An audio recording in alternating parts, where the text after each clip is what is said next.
принципе, то же самое. Cooperation.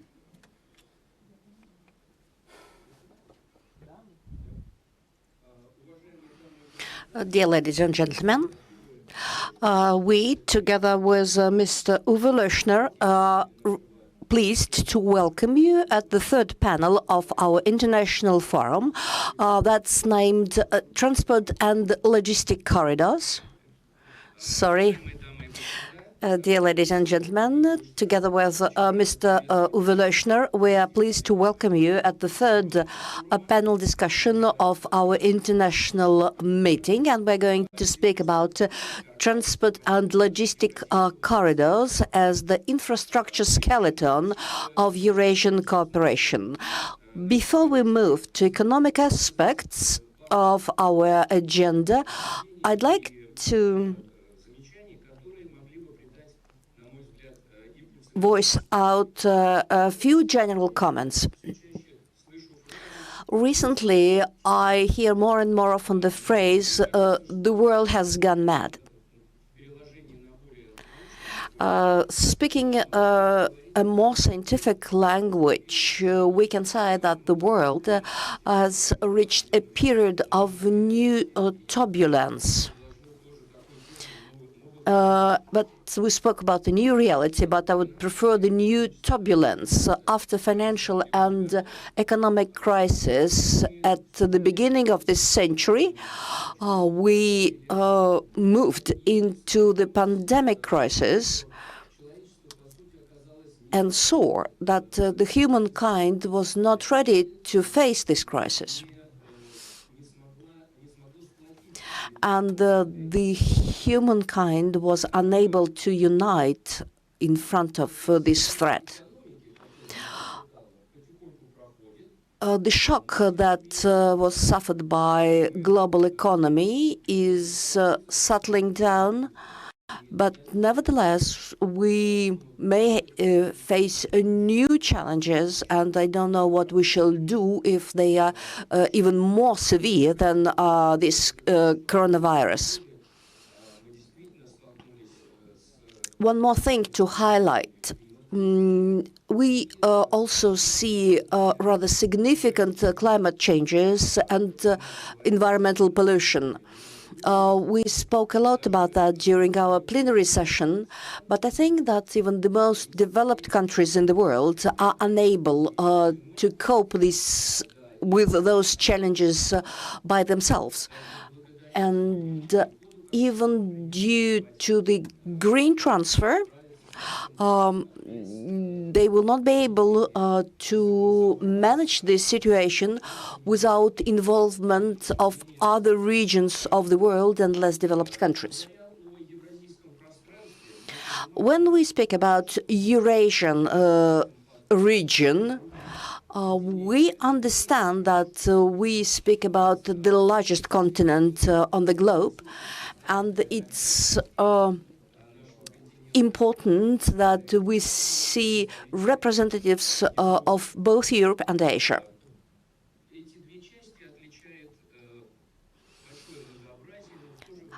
These two parts of the continent differ a lot, but they also differ from the viewpoint of economic and infrastructure development.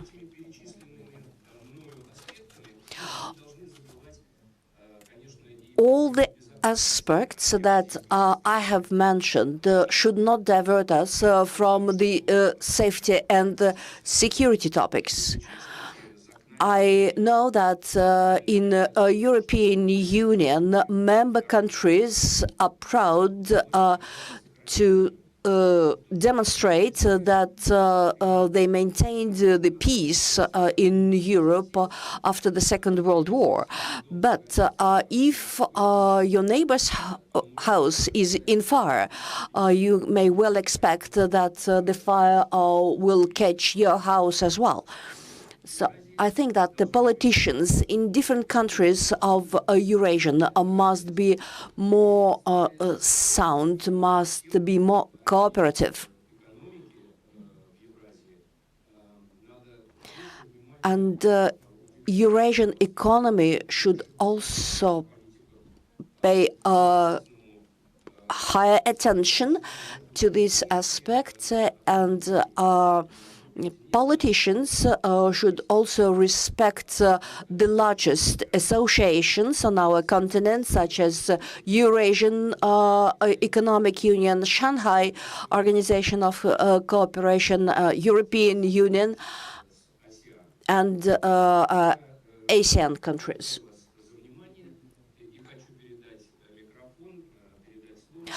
I thank you for your attention, and I would like to give the floor to my co-moderator, Mr. Uwe Löschner. Hello, Uwe. Thank you. Thank you very much, Vladimir.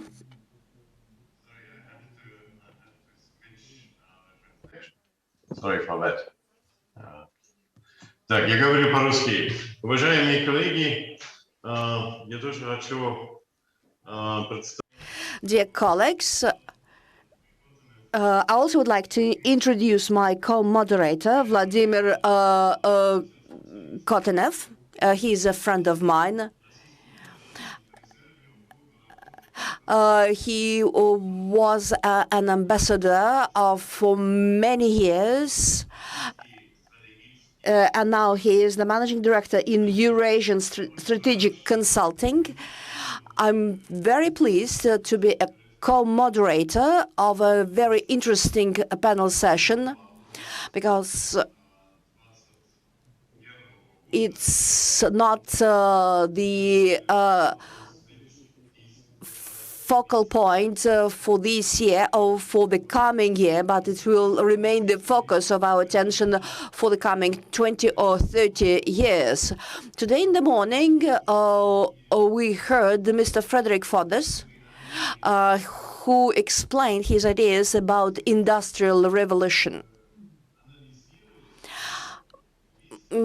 Should we look back on Europe 200 years ago, at that time, the key idea was that development of railways in Europe was the root cause for industrial revolution.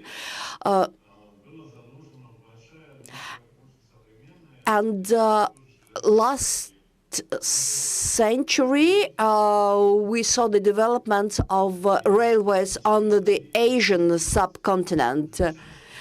During last 10 years, we hear more and more often, we speak more and more about different belts or corridors. But in general, we agree that the combination of those two networks is a revolution per se, and it was inspired by economic benefits and economic interests both in Europe and in Asia, and Eurasian Union is right in the middle. As Vladimir said briefly, I'm welcoming you from Vienna, and I represent a structure that for 15 years has been managing transport routes between Europe and Asia.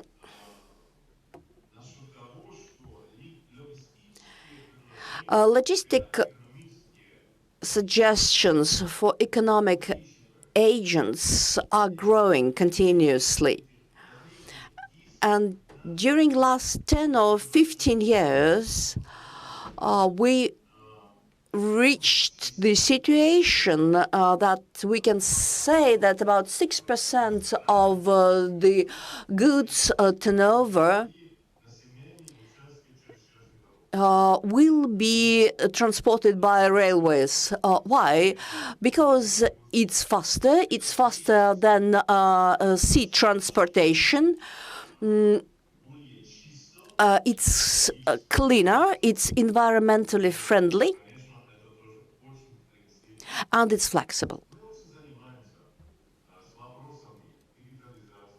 We are very keen about digitalization. We use such technologies as blockchain between different actors, players, and different countries. We are aimed and focused on innovations, improvements, and more flexible solutions. Today, we understand that we maintain boundaries in our mind, boundaries that are coming to our mind from political aspects, from geographical aspects. But nevertheless, we see that people living both in Europe and in Asia are coming closer together. And that's the topic of our today's discussion. And I'm pleased to see a lot of specialists here in this room. And as the first speaker, I would like to introduce Director and senior scientists from the Research Institute of Economic Studies in North Eastern Asia, Mr. Arai Hirofumi. Can you hear me? Can you hear me?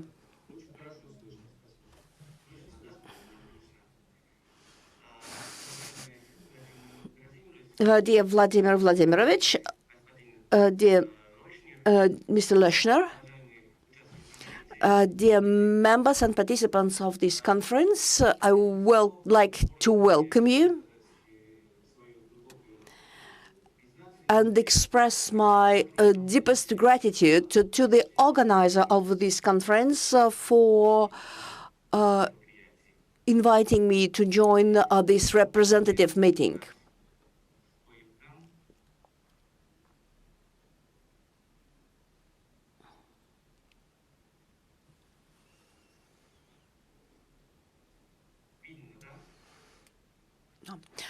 Yeah, can you see my screen?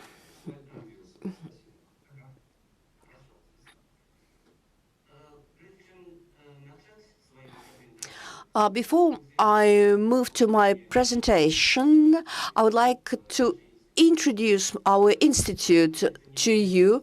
This is a non-profit research institute with a very small headcount. We are supported by local authorities, such as Prefecture of Niigata and Municipality of Niigata, where our institute is located. And that's the content of my presentation. Today, I will speak about Eurasian transport from the viewpoint of Northeastern Asian. First, I will introduce the Northeast Asia to you. And then we shall move to 4 other items in my agenda.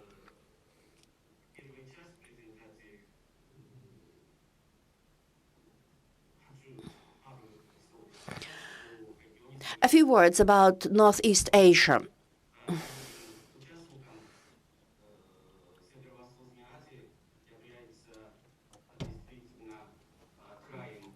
Well, for many participants, Northeast Asia looks like the edge of the world.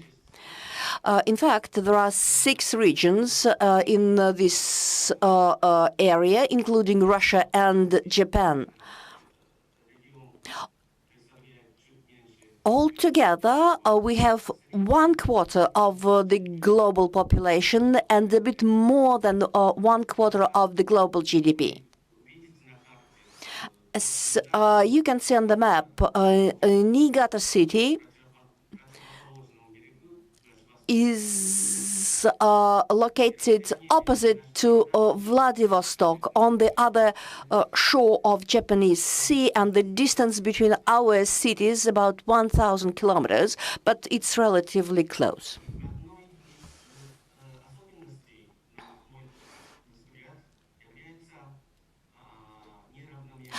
One of the specific features of our region is the disparity. We have just 6 countries in the region, but they differ quite a lot.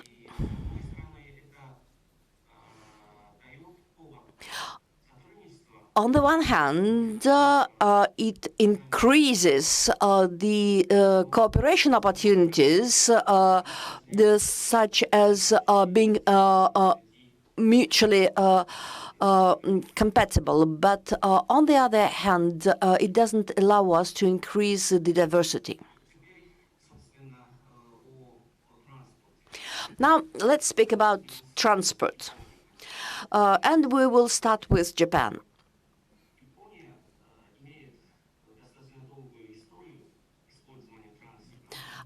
Japan has been using Trans-Siberian railways for many years, but for some reason during last 3 decades, Japanese business community was not very active using Russian railways.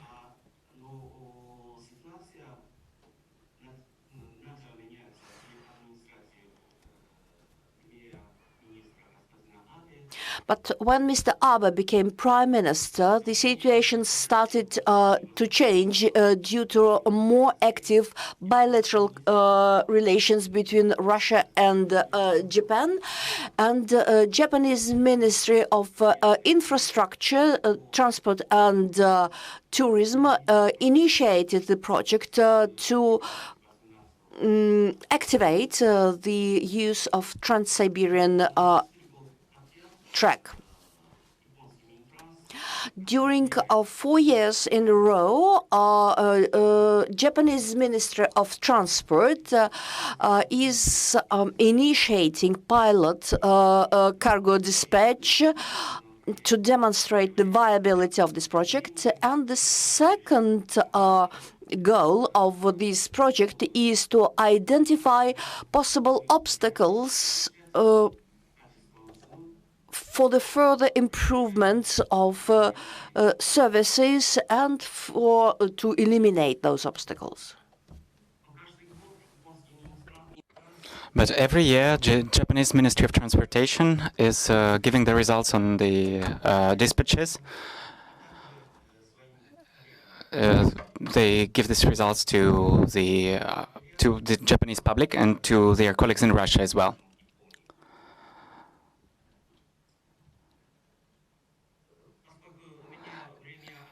As my time is limited, I won't be going into detail on every aspect of major findings of the project, but generally we can state that this project has furthered the interest to Trans-Siberian Railroad among the Japanese dispatchers of goods.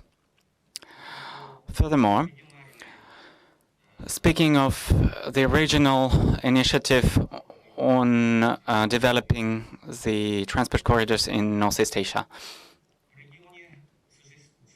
the region has a unique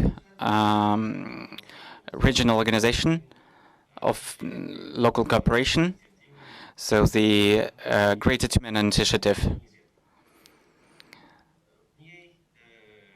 According to, in this initiative, 4 countries are taking part: China, Mongolia, Russia, and South Korea. Transport is one of the key spheres of collaboration. In 2013, the RPT suggested the concept of Trans-GTR, Greater Tumena Region corridors, uniting 6 regional and continental importance corridors. In the framework of RTE, The main attention is paid to Hasan-Pratin project, linking the Primoria, the Russian Far East region, to the northern Korea. The Primoria 1 and Primoria 2 transport corridors connecting the Far Eastern Russian region to the northeastern provinces of China. Based on the conception of trans-GPR corridors, there was a suggestion that by our institute in 2002. I took part in elaboration of both concepts, actually. Going on, we moved to the Korean Peninsula. As you can see on the slide, the South Korea is a de facto island nation. That is why the South Korea would like to reinstate the trans-Korean rail connections with China and Russia. All the South Korean presidents were putting on initiatives on furthering the transport connections. For example, the current president, Moon Jae-in, has suggested to create East Asia rail community. We can understand to realize this dream is quite difficult, it's quite complicated. It's complicated. It's difficult to imagine that North Korea will change its course in the closest years. Nevertheless, the South Korean experts keep on studying quite seriously this question.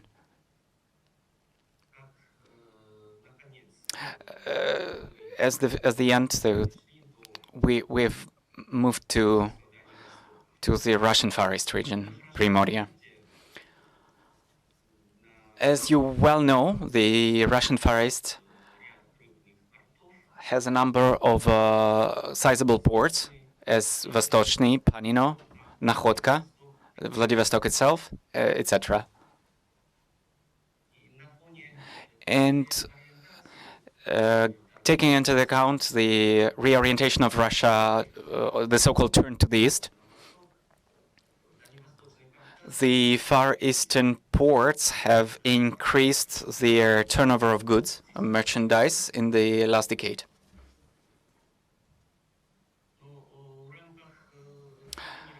Under the framework of container transportation in the Asian segment, the key role in the Far East is the Vladivostok and Vostochny ports are playing the key role. As you can see on the graph, Vladivostok is putting through more than 1 million containers a year, which as far as I know, it's almost to the full capacity of this port. That's practically the last slide. So instead of conclusion, in place of conclusion, I would like to share my thoughts with you. Based on my experience of work in this sphere, I have a deep conviction that the dispatchers of merchandise, of goods, they are usually quite conservative. They never, of their own volition, change their routes. Only when there is acute necessity, they change their agendas. Right now, before our eyes, we have this quite sizable process of reorienting the merchandise transportation routes. Under this current situation, I think the quite stable base of the new clients will be created for the rail transportation. The only thing that embarrasses me in this last months, in a few last months. The Japanese distributors have been having the difficulties organizing Trans-Siberian because there are not enough containers. So there are backlogs of goods in ports, and so the prices are growing. They are quite concerned. So they are quite concerned that they won't be able to attract new clients for transporting merchandise. I tried to share with you what I see from the East, from the Orient, from Japan, in the framework of this time that you gave me. I don't know whether I was successful with the task that you gave me, but I hope that that you took something interesting from, or something useful from my presentation. With this, I would like to end. Thank you very much for your attention. Uwe, what do you think? Mr. Araya has succeeded or not?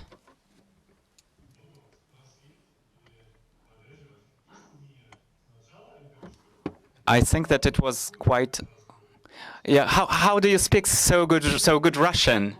That's very. I communicate with our colleagues in the Far East, the Russian Far East. We tightly cooperate with Khabarovsk, with Vladivostok. I'm very impressed. We thinking about this container numbers that are being transported through Vladivostok and Okhotka.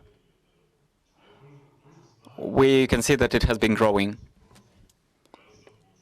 We know that that the prices have been growing.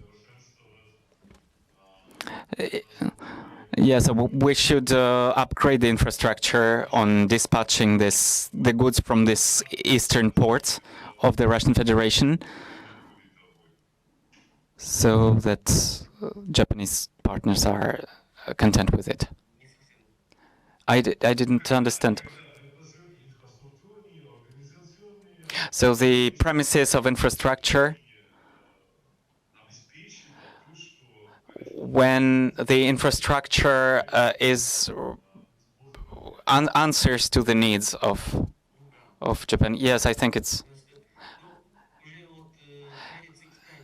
I think the Korean, the Chinese has been using actively this route, but the Japanese were quite cautious. But as I mentioned in my presentation, yeah, especially the last 3-4 years, with the help of the Ministry of Transportation of Japan, the Japanese business community has had the opportunity to learn about this possibilities of extending the dispatches through Trans-Siberian Railroad. For example, in the Vostochny port, they have more stock of available. They have more possible growth for the turnover, because the Far Eastern steamer ship, they are based in Vladivostok port.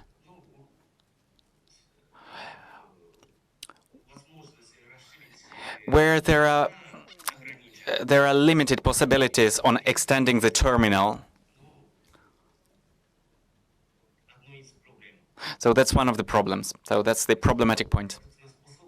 The throughput is limited in Vladivostok port. Unfortunately, that's a limiting factor, which should be addressed, which should be solved somehow. I know that the next speaker will be coming for will be trying to find a common ground with you, Vladimir. So we are addressing the public, which we have offline and online. What are the questions to Mr. Arai Hirofumi? So far I can't see any questions, but I myself would like to say that according to me, you have quite succeeded with the task. For our public, I would also like to say that you are not just a scientific a researcher for the institute. You are basically the founder and the engine behind this institute, which you show the wonderful knowledge and expertise. Only part of it, of course, you have the limited time. You touched upon the northeastern Eurasia. You showed the logistic capabilities. I would like to pose a question. Now we see that there is quite a considerable antagonism in this region, including between China and the United States of America. How do you see the growing tensions? How can they impact on the economic situation in your region? A very important question for sure. Indeed, in Japan, it has been it has had a lot of coverage. There was a lot of discussion about it. In fact, many Japanese people think that we should be striving to find a way to find methods of continuing to develop the relations in Northeast Asia, especially between Japan and China, despite the intensification of antagonism between the United States of America and China. As Japan is in the immediate vicinity of China, the relations in economics as they are deeper than between China and the United States. The Japanese economy, we can say, it's not an exact expression, but Japanese economy is more dependent on China. And from the strategic point of view, of course, Japan has the alliance with the United States of America. It's a very important point. But on the other hand, the economic relationship with China are also very important. So we have to find a certain way out of this situation. I think many Japanese people realize that and think this way. Yeah, that's my own opinion as well. Thank you very much. Thank you very much for your sincere response. Uwe, do you have more questions? So for now, no.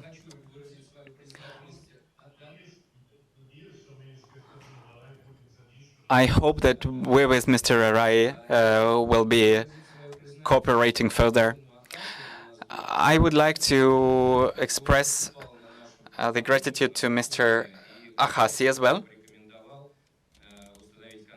And it was he who suggested the contact with Mr. Arai. So I would like to, and thank you very much for your wonderful Russian.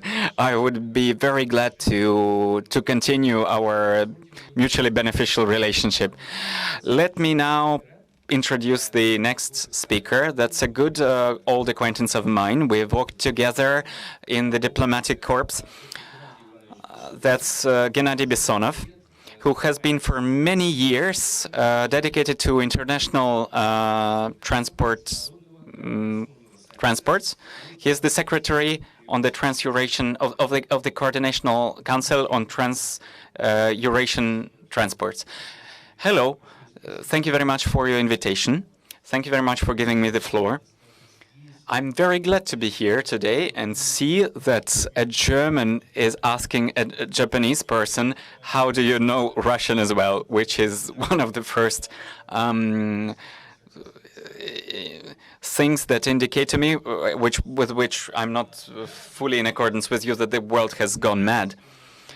Yeah, I think some people in the politic track, they are closer to the insanity, but the world itself is actually working, so it's developing, and despite in spite of all of these things, the transport system is actually developing quite successfully. I have prepared many different slides to show you. Is it this way? Where do I have to point the remote? Ah, here. Oh, that's wonderful. So, that is why I would like to shortly go through the presentation that I have. But given that the two foreign specialists are speaking Russian so well, I will react to the moments that I've observed, heard. I wouldn't be saying what is Eurasian continent, what's its role. We can all understand what it is. But we can see that currently the character of transport is changing. We currently have more and more land-based routes, the trucks, the railroads. We have all the indicators here. I won't stop at it. We have some good. Yeah, you will be able to see all these presentations online. But after the pandemic, probably the railroad transport will be progressing, and it will be developing more, and trucks as well, truck transportation as well. Alexei Grom will also today have his presentation and probably go more into details and numbers, but the numbers are impressive. For 10 years, we increased the transport of merchandise tenfold, 10 times in 10 years. Not a single other sphere of economics has shown. So usually it's 30, 40 degrees, so it's not tenfold. So that's impressive. It seems paradoxical because the numbers are growing, but there are no less problems. We are currently in some transport logistical collapse on the one hand, and there are many reasons that produce the situation. On the one hand, we can see the small throughput capacity of customs points. There is certain asynchronicity in ports. But nevertheless, we can't withhold information that the land-based infrastructure is not ready for the current volumes. In transit, we've grown 10 times, this I mentioned, but also the Russian railroads, if we take their own indicators, it's also it's coal production, it's metallurgy production, because the volumes are growing in every industry, because it's not bad. If we look upon, so it's evident this is the so-called green corridor. Won't be stopping at the quite fashionable topic on the ecological agenda, but I will like to tell my good friend Uwe, let's introduce blockchain. But what blockchain? You know, because if you want to start a blockchain, we have to open all our data, and everybody is using it. But we now have the quite discord between the legal frameworks of European Union and Eurasian thing. We can't even use the CMS-MPS, the International Accord and Shipment Document, because we have different standards. So we cannot use the e-invoices Why? Because European Union, only in 2024, European Union will consider the acceptance of e-documents for customs clearance. So let's say we can even build Lamborghini, but which roads it will use and what papers will accompany its movements. Today, we're on the crossroads. The things I demonstrate here are quite obvious, like e-commerce. A small company headed by Mr. Chetma, Alibaba company,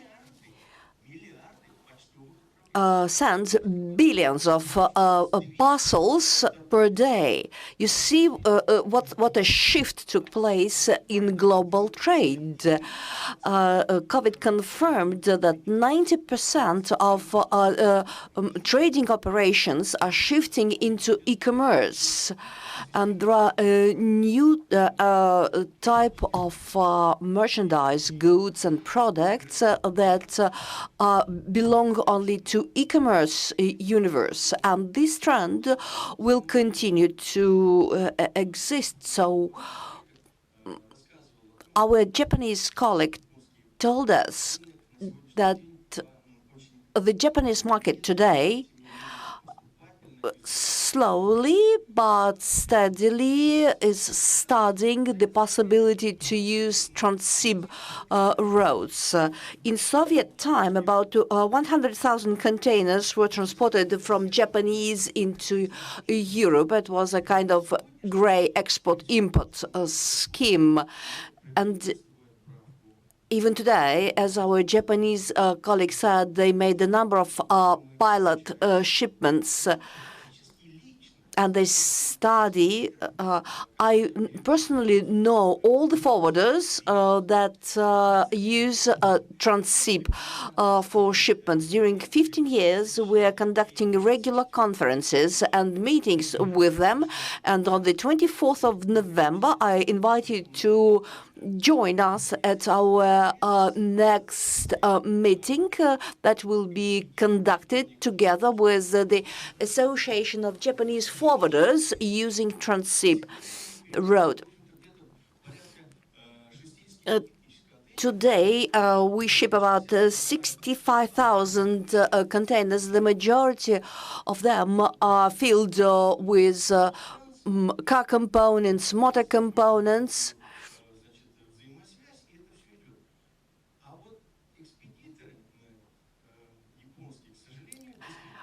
And I do agree with Mr. Arai.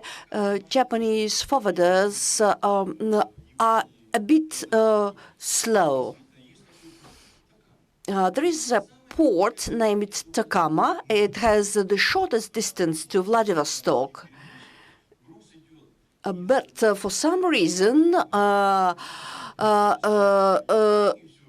forwarders send the cargo from Yokohama. They go around Japanese islands, and about 40% of the shipment price is due to this sea transportation. I'm sure that there are some monopolistic issues, and Japan has to handle this matter, or we have to do it together.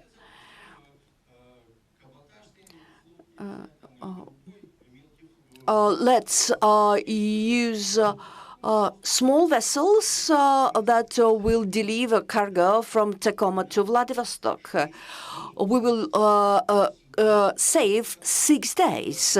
Can you imagine that we are wasting 6 to 7 days to deliver cargo from Yokohama to Vladivostok? But if we handle everything well, if we use railway platforms, it will take about 9 days to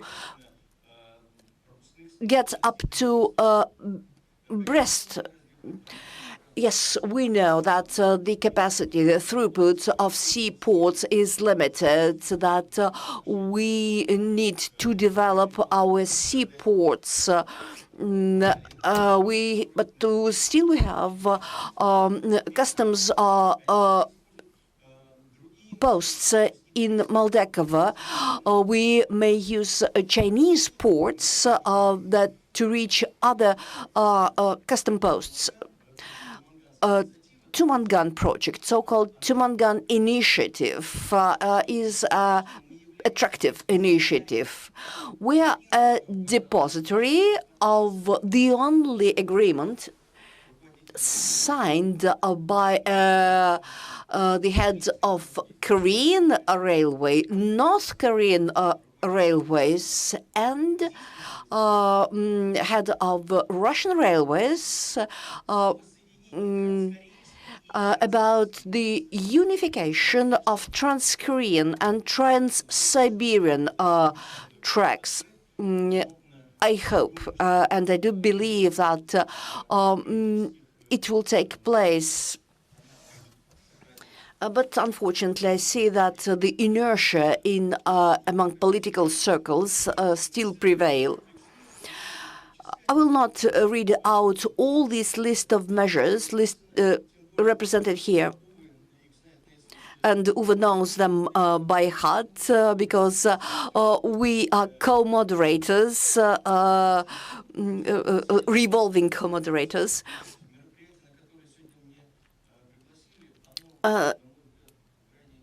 The event that takes place today is very important. We have to speak more.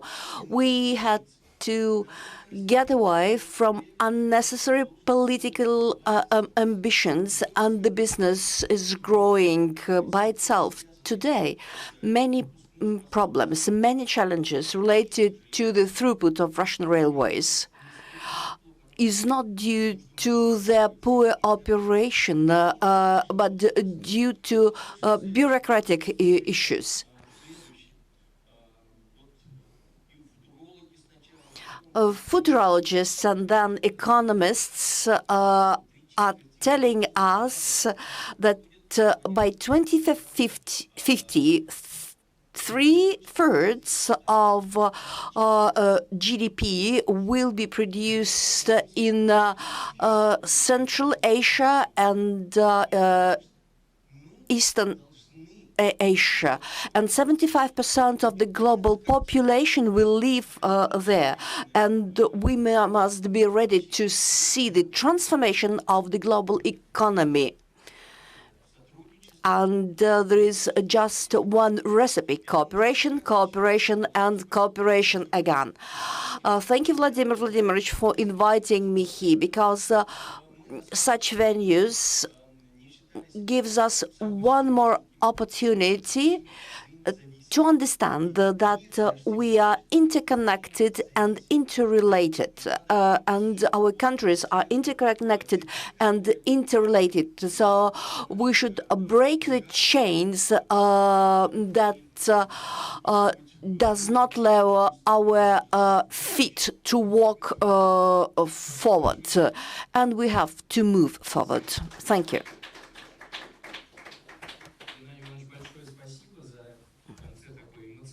Well, thank you, Gennady Ivanovich, for your very stimulating, very emotional presentation. You covered the whole spectrum of questions. You commented the presentation of the previous speaker. You compared the Asian region with other countries. You described the current state of Russian railways, but I think that the next speaker will bury us with figures and numbers. Thank you very much for joining us today. Any questions to Mr. Bessonov? People present here in this room, or maybe our online participants, do you have any questions to Alexei? Uwe?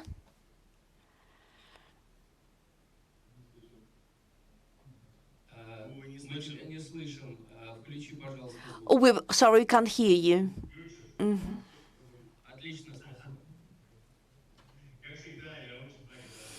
As I usually, I'm always grateful. Just one correction about European Union and e-documents. E-documents are already available in the European Union. Yeah, but there is a clause that non-European countries may use these e-documents only starting from 2024. But Poland is pushing against this clause.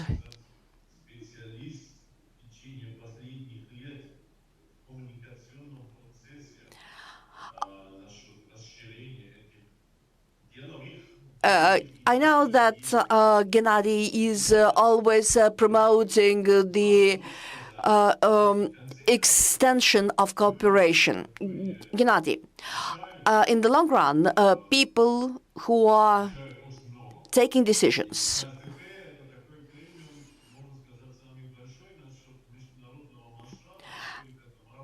and KTP is one of the largest actors. How KTP is trying to arrange this intercultural, intergovernmental dialogue? Thank you, Uwe. Well, it's a good opportunity to represent our Coordination Council. It's a non-profit, non-governmental organization that was founded 20 years ago when the Soviet Union was dissolved. People were trying to establish something to ensure the international cooperation. So we have founded this partnership. Today we have 23 member states, from Japan to and China up to Norway. We've got transport logistic companies, forwarders. So this membership gives us the overall picture, how what is the traffic, how the flows are moving. And we try to be guided just by one principle, the mutual profitability in our cooperation.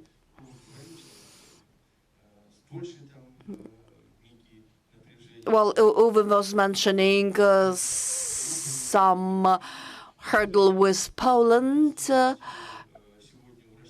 Russia now has, let's say, a complicated attitude with Ukraine, but still, from the railway point of view, we've got good relations both with Poland and with Ukraine. We have regular trains passing through Ukraine and through Poland. That's the goal of my presentations and speeches. The more I think about mutual cooperation and mutual benefit, the easier our politician will find common languages and common understanding.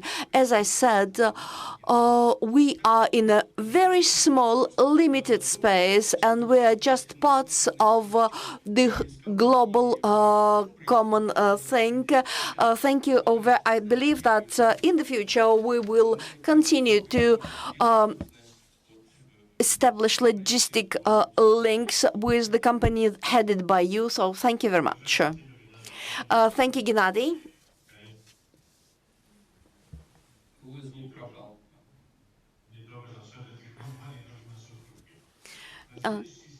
Okay, and I'm pleased to introduce the next speaker, who is a big friend of mine. When we met for the first time, we immediately felt that we are people caring about the future.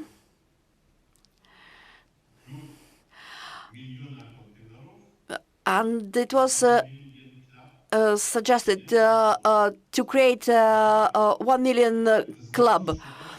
I told that, my dear, that every 20 minutes, one train should leave either from Europe or from China. Do you think it's realistic? And I got the answer, yes, it is realistic.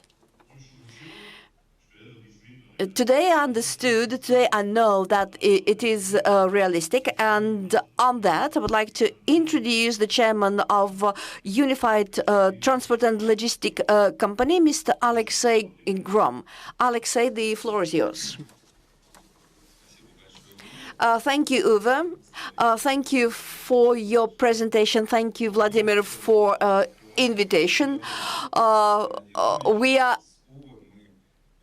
We have been opening a lot of things together with Uwe, together with Gennady, and every time we are opening something new. So today you have discovered that you are not the only good Russian-speaking foreigner. There are other people from foreign countries that speak good Russian, and I still believe that our key achievements, key victories are still in front of us. I'll try to explain why.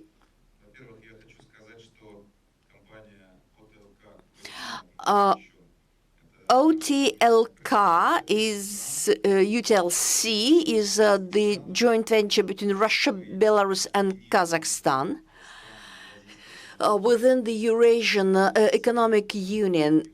We have joined our opportunities, capabilities, competence, marketing skills to profit from the synergy between our countries and from the transportation bridge between Europe and Asia. When we were presenting our business model, and I did it personally, it's not the only available route on the gauge 1520. There are many other possible routes. There are routes that bypass Russia, Trans-Caspian, Transec, where Kazakhstan is present, but Russia is not. But nevertheless, we have represented this business model to make the route passing through Russia and through Kazakhstan and through Belarus more competitive. And when we discussed it with Uwe at that time was director of one large European company, DB Cargo Eurasia, if I'm not mistaken. Yeah. And Uwe told me, Alexei, great, if you're offering this model, I will fly to Russia tomorrow, buy wagons and build terminals. Yeah, I told him, yes, you can do it, but it will be more expensive. Secondly, it will be more time-consuming. And I'm pleased that with the time, the company headed by my friend Uwe became one of our key customers. And I think it was among top 5 or even top 3 of our key counterparts. And now, when Uwe is heading a new interesting project,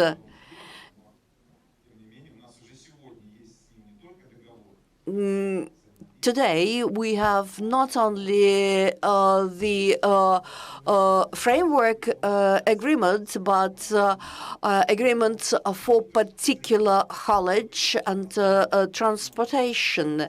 And I think that in the name of Unified Transport Logistic Company, the key word is the first one, unified. Gennady mentioned the importance of unifying our efforts. The main KPI of our operations is the level of integration. The day before yesterday, I was in Brest on the celebration of opening the railway track between Brest and Moscow. So I met people from Belarus, Russia, and Poland. From the railways point of view, I don't see any problems or any challenges that we see in TV or in mass media. Railway specialists from both sides simply simply try to achieve the best result. Development of railways are the initiating, let's say, the starting point for the economic development. It's a very good business project. This is our plan. The plan implemented together with our partners, shareholders, and customers. And we are ahead of the schedule planned in 2016. We are about 2 years ahead of the schedule.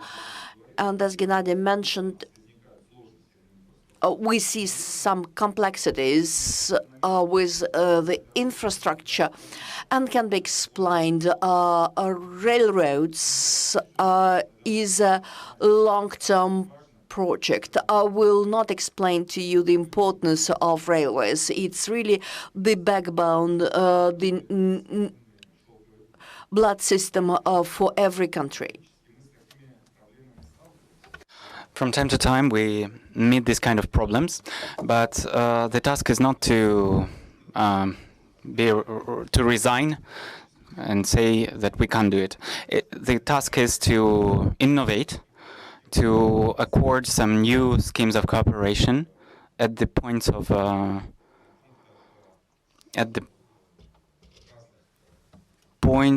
where different, how can I correctly call it, where the point of junction, the conjunction, the different widths of lines, of railway lines, so that we improve this process.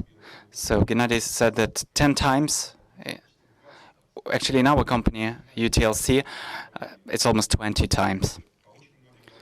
We assessed it in a complex, so that's not my own assessment, it's the assessment of the experts in the field. So we are being a benchmark for others.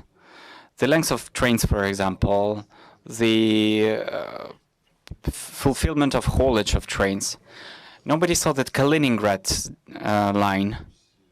Once again, the moderator, please, I would like to address that. Together with Uwe, we fulfilled the first pilot project via the Kaliningrad region, the multimodal alternative with the short sea. I think it was the port of the city of Rostock, if I'm not mistaken.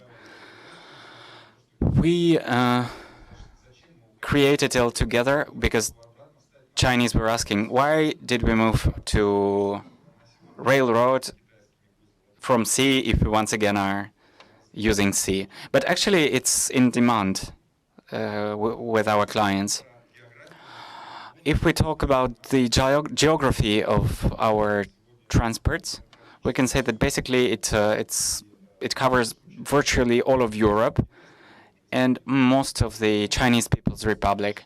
It's more than 300 routes. In 2015, if we go back from where we began, there were only 5 or 6 routes. Now it's more than 300 complex routes. On a daily basis, I will come back to what Uwe was saying. We were just brainstorming this process. We were thinking, what should we do?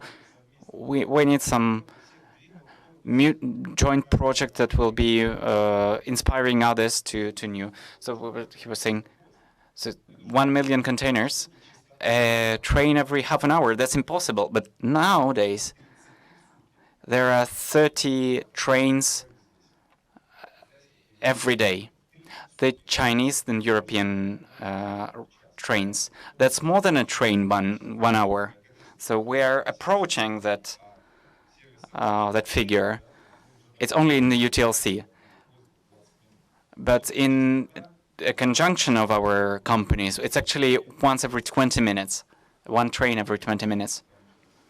So it's the fuel refinement industry, the metallurgic industry, but our trains are more comfortable for the infrastructure. They are light trains. They can be joined together. There can be carriages added, and we can actually make it faster with quite competitive prices on quite competitive speeds.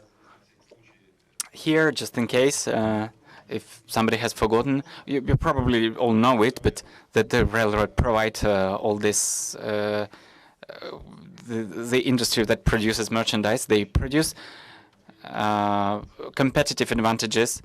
One of them is the speed, precisely, the constancy of deliveries, or we would say certain solidity of deliveries and dispatches and deliveries. We had the problems, of course. I wouldn't be withholding it. In 2015, 2016, there was thefts actually, but right now we've basically diminished it to almost zero, and now we also are trying to integrate ourselves in the climate agenda. You could also have seen it at the previous slide. In addition to our technological advantages, we need to underline our advantage in the tariff competitiveness, because you probably know that because the aviation and the sea transport and aviation transport has gone to over the sky. They are very high. So we are quite competitive now because we didn't grow. In UTLC, they changed actually.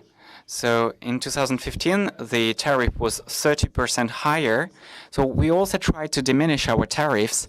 So we were trying to improve the costs. The index ERI, which we elaborated in UTLC company, that's the first railroad index that gives you the indicative price from the one border in Eurasia to the next border in Eurasia, analogous to those indexes that have been existing for decades, or if not for century already, the Shanghai Sea Transportation Index, and etc. So we are trying to make it more attractive and more in demand. We are entrusted with merchandise in Eurasia in quite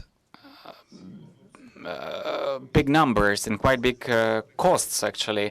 In 2020, we had transported $31.5 billion.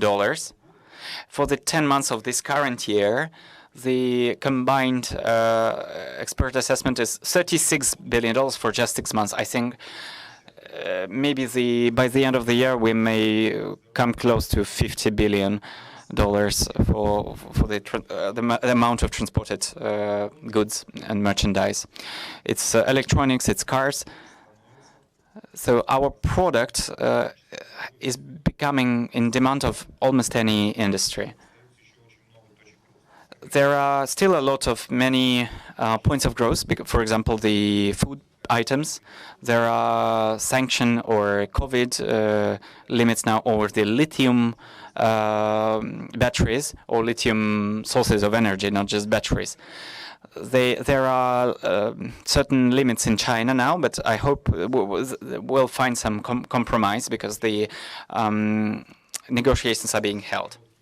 This is a very short, highlighted list of the companies that use our services with certain ease and pleasure. And I hope they are building their strategies, including the advantages of the railway transport.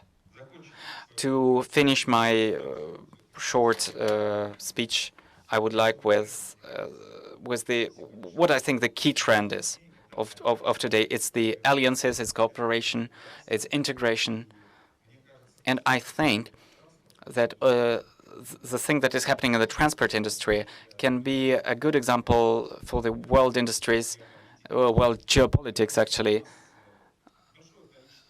We have quite a number of examples. Also in the sky, for example, the sky team on One World, and on the sea, on the ocean.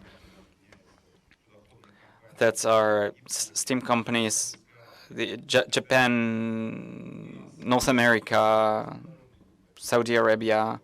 We have the alliance on railroad, which is UTLC. I think it may be extended, or maybe there will be new alliances. I think we need to meet more frequently. We should listen to each other and to those things that your neighbors in the union or in the infrastructure tell you. So we should be making decisions that will be beneficial to our continent, to our Eurasia, so that will be successful. Thank you very much.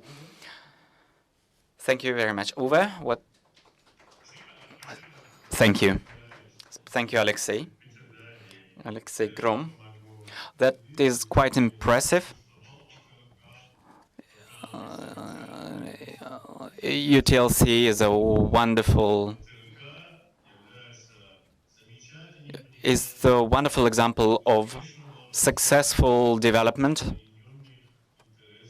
of the unified interests in Eurasian Economic Union. So thank you very much, Alexei. The question that we have every day, how do we grow the flow of goods from Europe to Asia? Maybe we find some incentives.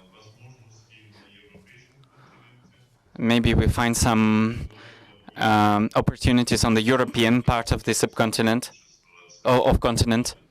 But I'm glad to be collaborating with such a company as UTLC. Please, the questions to Mr. Grom. I'm looking online, so no questions. Thank you very much, Alexei Nikolaevich.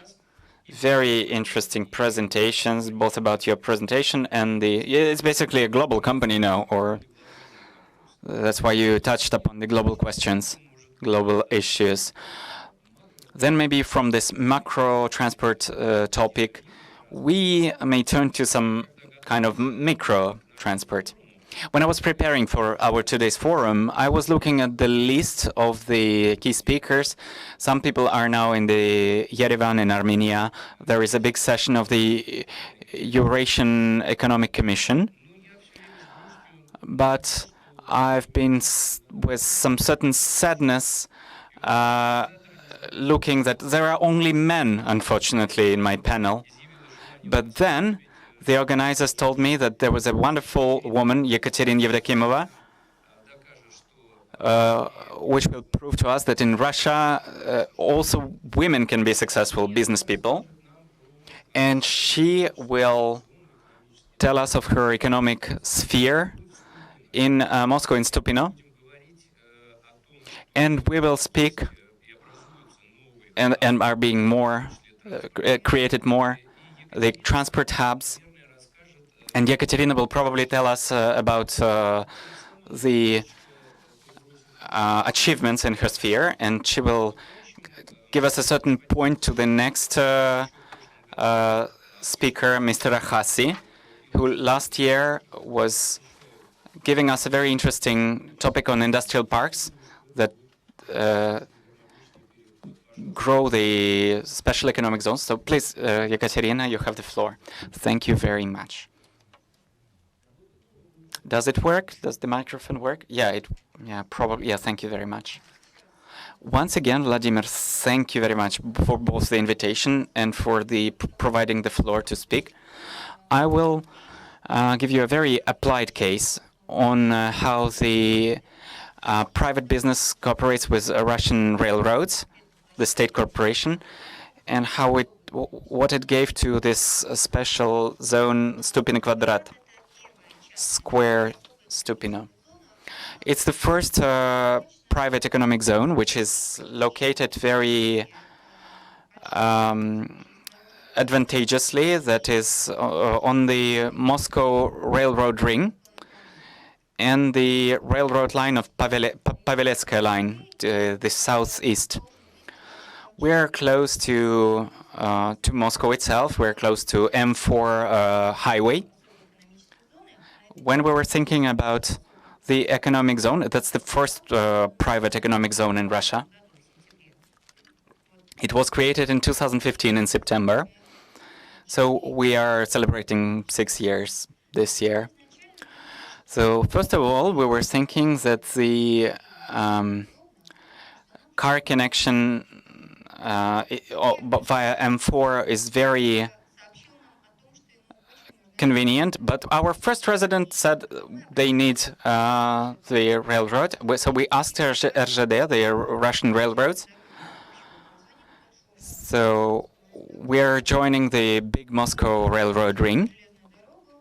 We constructed a private railroad in this private special economic zone. There were 30 economic investors in this economic zone, so who bought the land from us.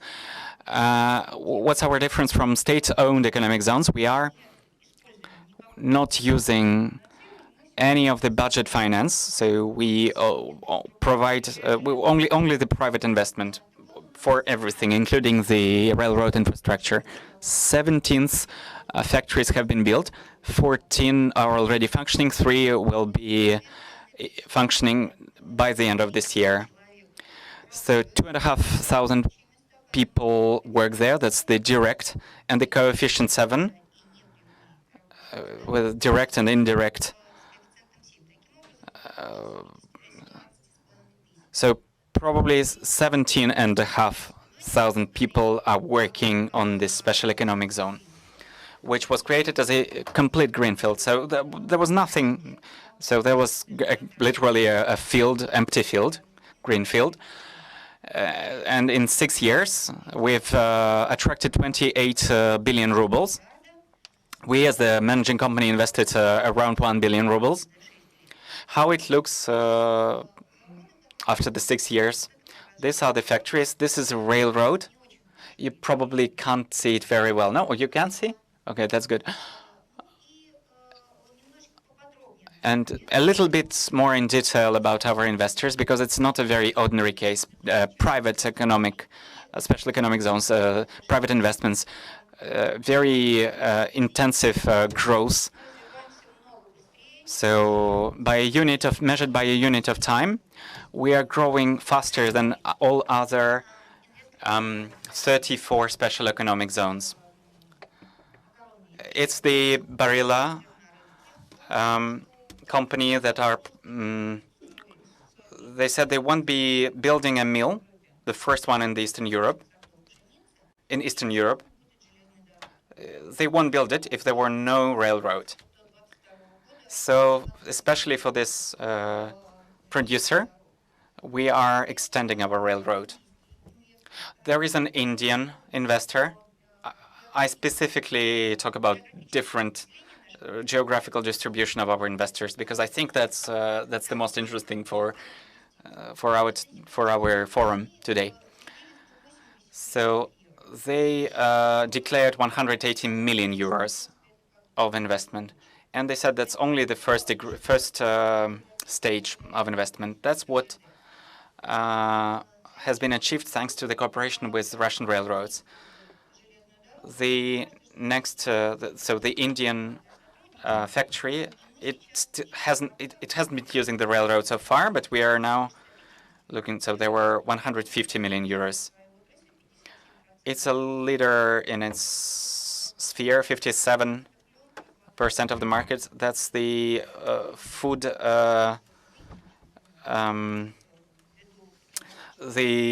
film to cover food, so which degrades in 180 days of contact with soil. I think it's that in India. In Russian climate, that will be longer. But anyway, I think there is a big potential for cooperation with Russian Railways. The Mission Foods, the company from Mexico, a leader on producing corn or maize chips. I think they have grown because they started working in 2017. They are a big financial corporation. After Santander, BBVA, and Citibank, that's the fourth biggest finance corporation in Mexico. If we go to our investors, we can create some interesting form of state-private cooperation or joint venture, because we would like some partnership in precisely the roles. Phoenix Contact is the German company that produces the electronic chips and the spare parts for industrial electronics and electrotechnics. Monin, the syrups, the French company producing the food syrups for cocktails and additions to food.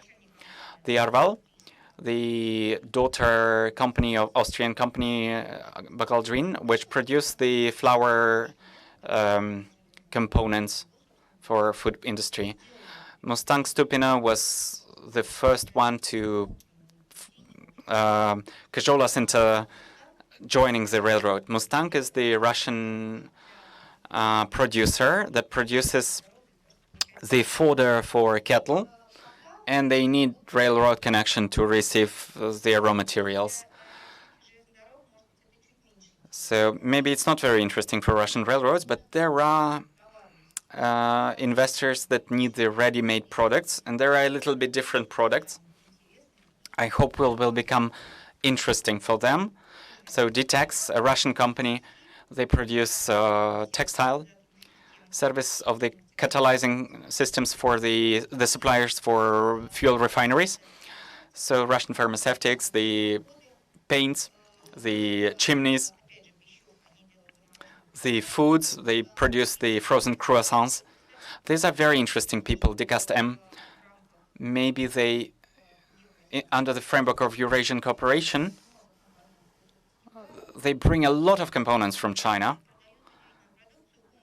They sell very interesting products, the smart counters, together with the platform that works and analyzes the big data from these factors. So probably soon many businesses international will be able to distantly manage their water and electronic systems. Other different businesses. Why am I stopping on this in detail? The potential is not yet exhausted, so we are looking for partners. Thank you very much. Thank you. What are the questions to Katerina?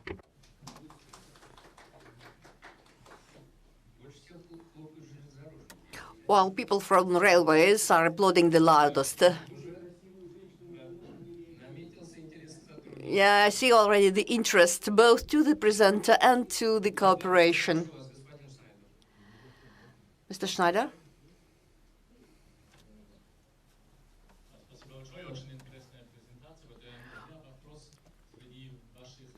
Among your investors, do you have someone who export to European Union or to other countries?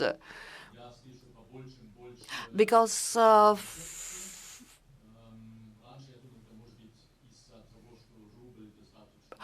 I used to think that due to the weakness of ruble, such type of cooperation was not interesting. Do you have exporters? Thank you, Mr. Schneider. It's a very interesting question. The special economic zone is extremely profitable place for manufacturing and exporting because our investors do not pay taxes, import duties, and VAT. So whenever you use such areas for production, it's beneficial for foreign investors due to low tariffs on electricity, highly skilled manpower, which is, let's say, much cheaper than in the European Union. And even if they bring components here, they can assemble here and export without export duties and VAT. So it's absolutely neutral operation from a fiscal point of view.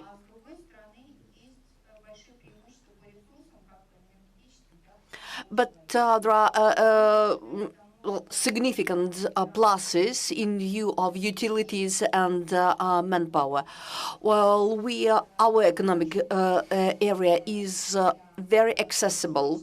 It's accessible for logistic purposes or for any managerial duties. We are 40 minutes away from Domodedovo airport, and Italian investors usually come for a day. They arrive in the morning, visit production facilities, and go back home same day.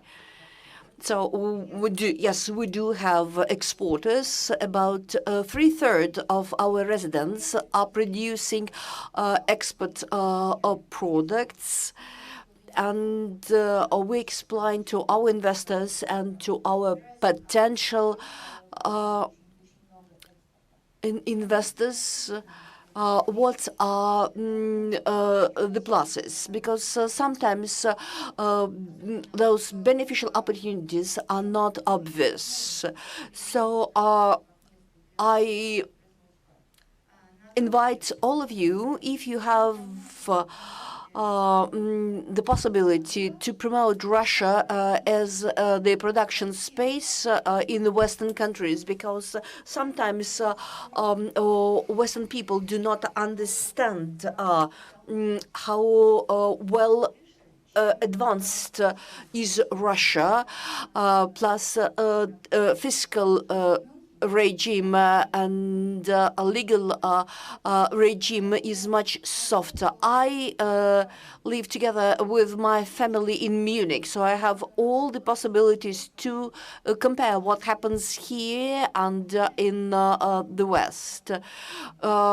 In Moscow, when I was trying to open an escrow account, it took me 3 minutes. In Munich, it took me 2 days, and I had to visit the bank personally. So the level of digitalization, the simplicity of customs procedures. Once again, in Germany, I pay between 1,500 and 200 and 2,000 euros to our tax consultant.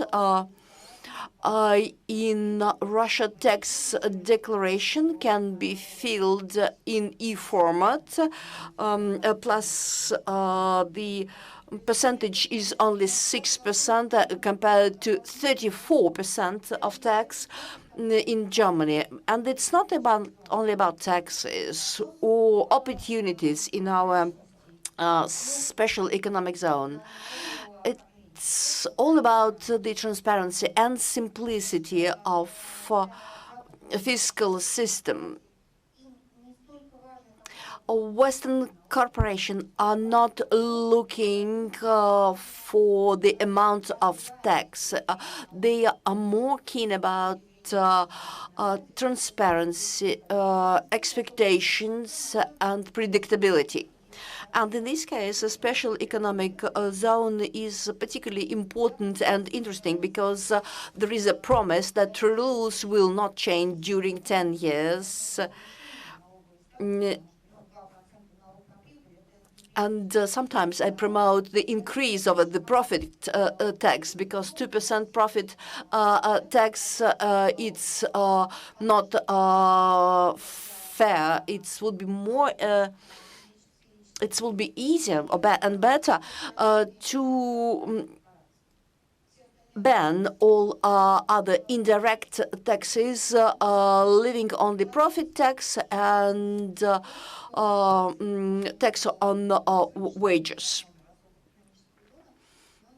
So it's much simpler for the business to pay and to forget about any interactions or conflicts with the fiscal authorities.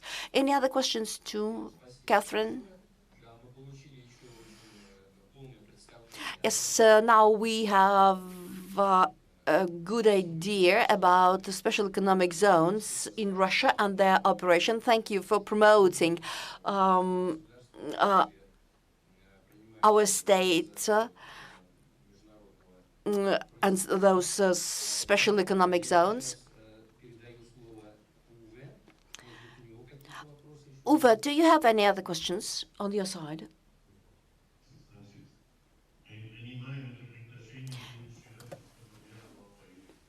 Okay, I accept this invitation, and tomorrow, straight from Domodedovo airport, I will go to Stupino to have a look on what's going there.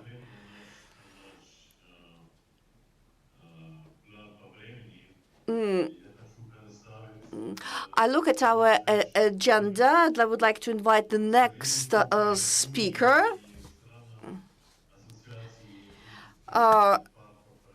Counselor for Japan and APR countries, Mr. Ivao Ohasi.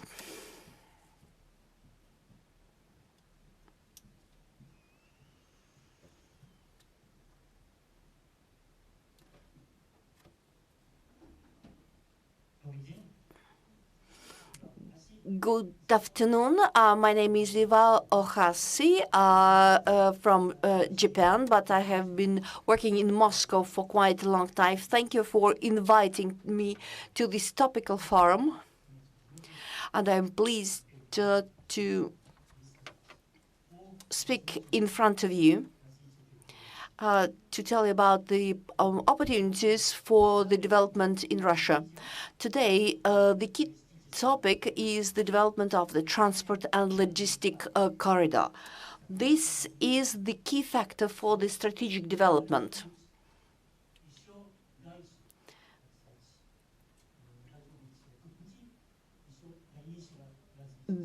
But it should foster the future development of the state.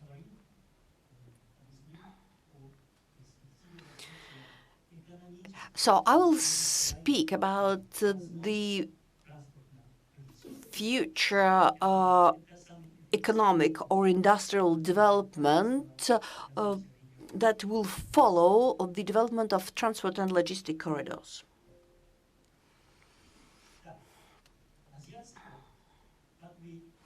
Asian experience, as you know,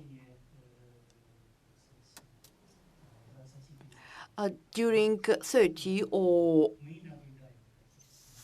40 years, we see a rapid and strong development in Asian Pacific region.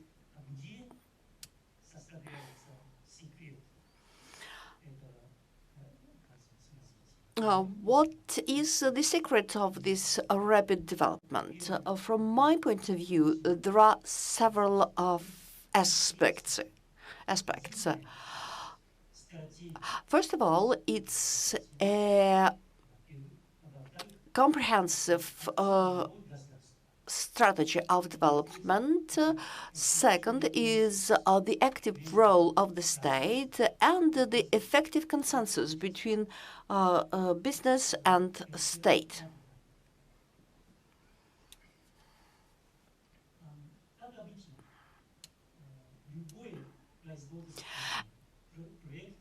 Any industrial project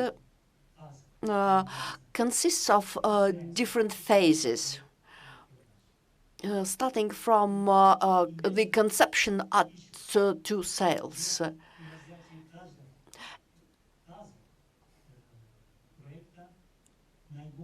And the investor is looking for the most efficient place to implement the relevant stage or phase of the project. And on the international language, it's called the global VIII chain. And the same can be said about Japanese companies, because they are trying to find the best place for investment. Yeah, along those red lines. Those red lines are logistic corridors as viewed from Japan.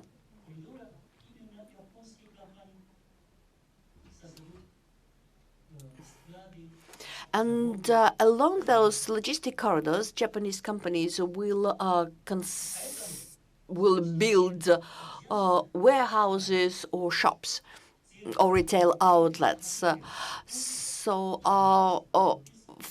from Asian countries' point of view, to invest Japanese or American investors, so those countries has established a comprehensive strategy of development and strategy to create transport and logistic corridors. I believe that this is the key secret for the rapid development of Asian countries.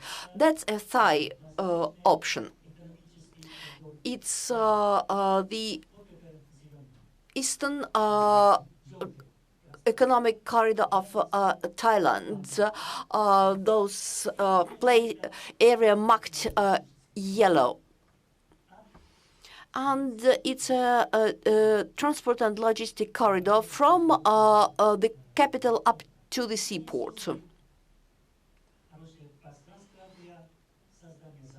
So they have created a goods place, a good route for the construction of plants, warehouses, and new production facilities.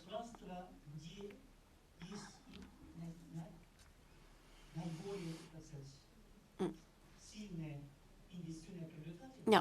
So, in other words, if we speak about a place or an area which is highly attractive for investors, this place must have a comprehensive plan of development with good infrastructure, with the available manpower and housing.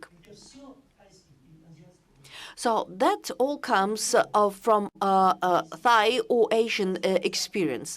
This is an Indian experience called industrial corridor Delhi-Mumbai. Delhi is the capital industrial agglomeration. Mumbai is one of the key seaports.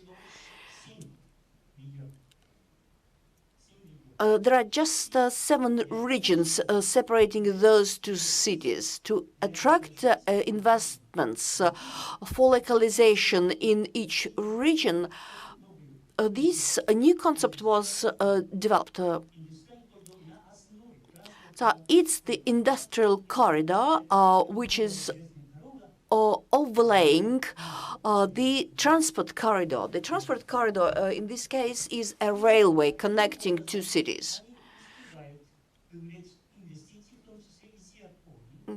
Like that, Indians are attracting investments from Japan as well.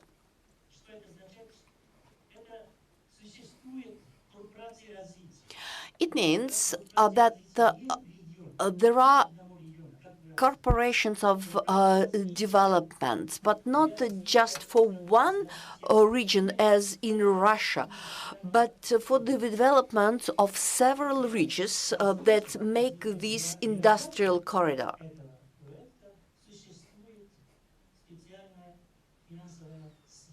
And plus, there is a special commercial scheme, including PPC. Another example is a set of economic corridors, which is called the Lach Mekong, including China, Laos, Myanmar, and it represents, it offers a number of transport corridors. Here, next to Singapore, we have a very narrow strait. Creating new land-based corridors will mean a new opportunity for Chinese and Korean companies. And not only the transportation, but development of industrial facilities. So next to each transport corridor, there are special economic areas or industrial parks, which are very attractive for investors. Also, in the framework of PPP, we have a well-developed financial scheme that supports development of corridors, the tourism, private sector, agriculture. So we're speaking here about the comprehensive development. And this is the Chinese option. Chinese agglomeration Shanxi that is inside the country, and China is also developing corridors inside the country to develop domestic regions. Yeah, and China is extending those corridors to the west through Kazakhstan and Russia up to Europe. So, as I said, everything is supported by transport corridors, but China is also pursuing the comprehensive development. In Russia, everybody is speaking about the points of growth, but the importance is the synergy between those points, and the most efficient and effective approach is the development of economic corridors, not just points. So it should be a comprehensive approach, developments of production, transport, and municipal infrastructure. It's an evolutionary development that will be launched by the establishment of a transport corridor, and will end up with the development of the economic corridor. That is well demonstrated by Oriental experience, and one of the key experts is the Asian Development Bank. Everybody says that Russia has huge opportunities for the development of its industry, economy, and transport corridors. Russia, which is located between Europe and Eastern Asia, has unique opportunities. As we heard today, we may speak about containers, railways, e-commerce,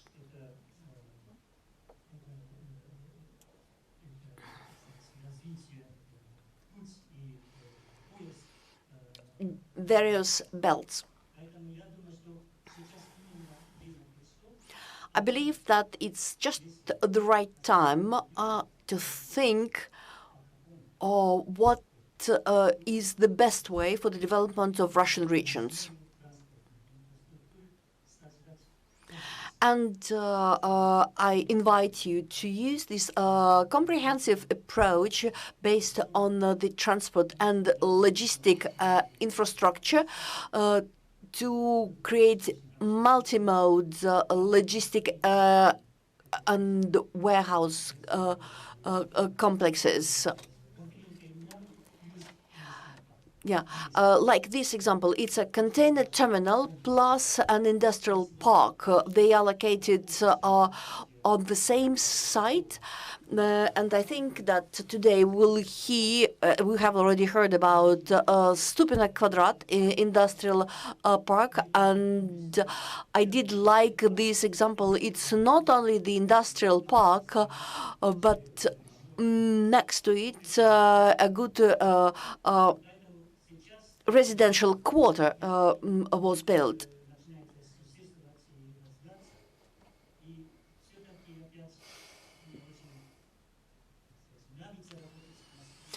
I enjoy working in Moscow and in Russia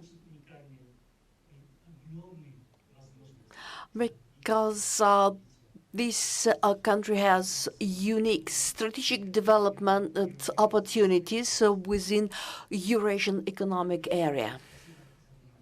Thank you very much. Thank you for your attention.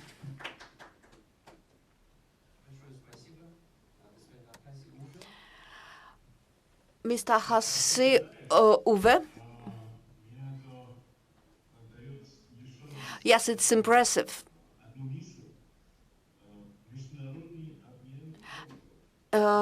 International exchange of experience plays a significant role.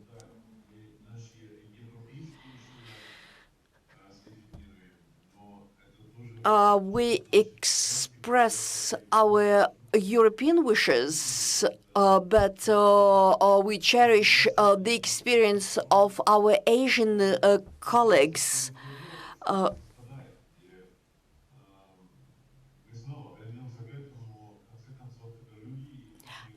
And we should take care of people and their ideas and their innovations. Any questions to Mr. Hassi? Thank you very much. And thank you for your excellent Russian.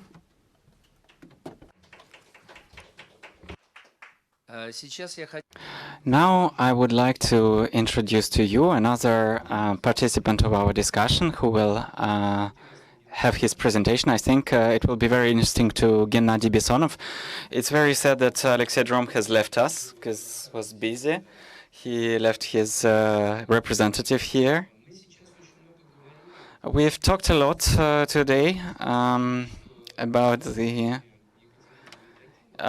after the presentation of Yekaterina Evdokimova, Mr. Hassi has shown to us the best world practice, not just transport and logistics, but also industrial corridors and industrial parks. And this junction was very interesting. We will talk not just about the railroad as the rails, but what else compounds this enormous industry. We will talk what new solutions for the transport are there. So with a great pleasure, I will let the floor to Viktor Fokin, who heads the Energo Service company in Moscow. It's a very innovative engineering bureau that creates innovative products. For example, the truss. And we were talking on the parts of the railroads that in the future we will need the more heavy trains, more longer trains, less incidents on the railroad, less short circuits, other things like this. So Mr. Fokin will tell us about all these things today, who actively cooperates with European companies inclusively, and we hope also be conquering other markets, which not only elaborates these products. Unfortunately, we cannot hear well. Thank you very much for the opportunity to have the floor today to give my presentation. We have a rather different view of logistical and transport system, view from the other side, so to say. For 30 years, we've been dedicating ourselves to innovative products for the infrastructure, from research to implementation, and we also elaborate the standards.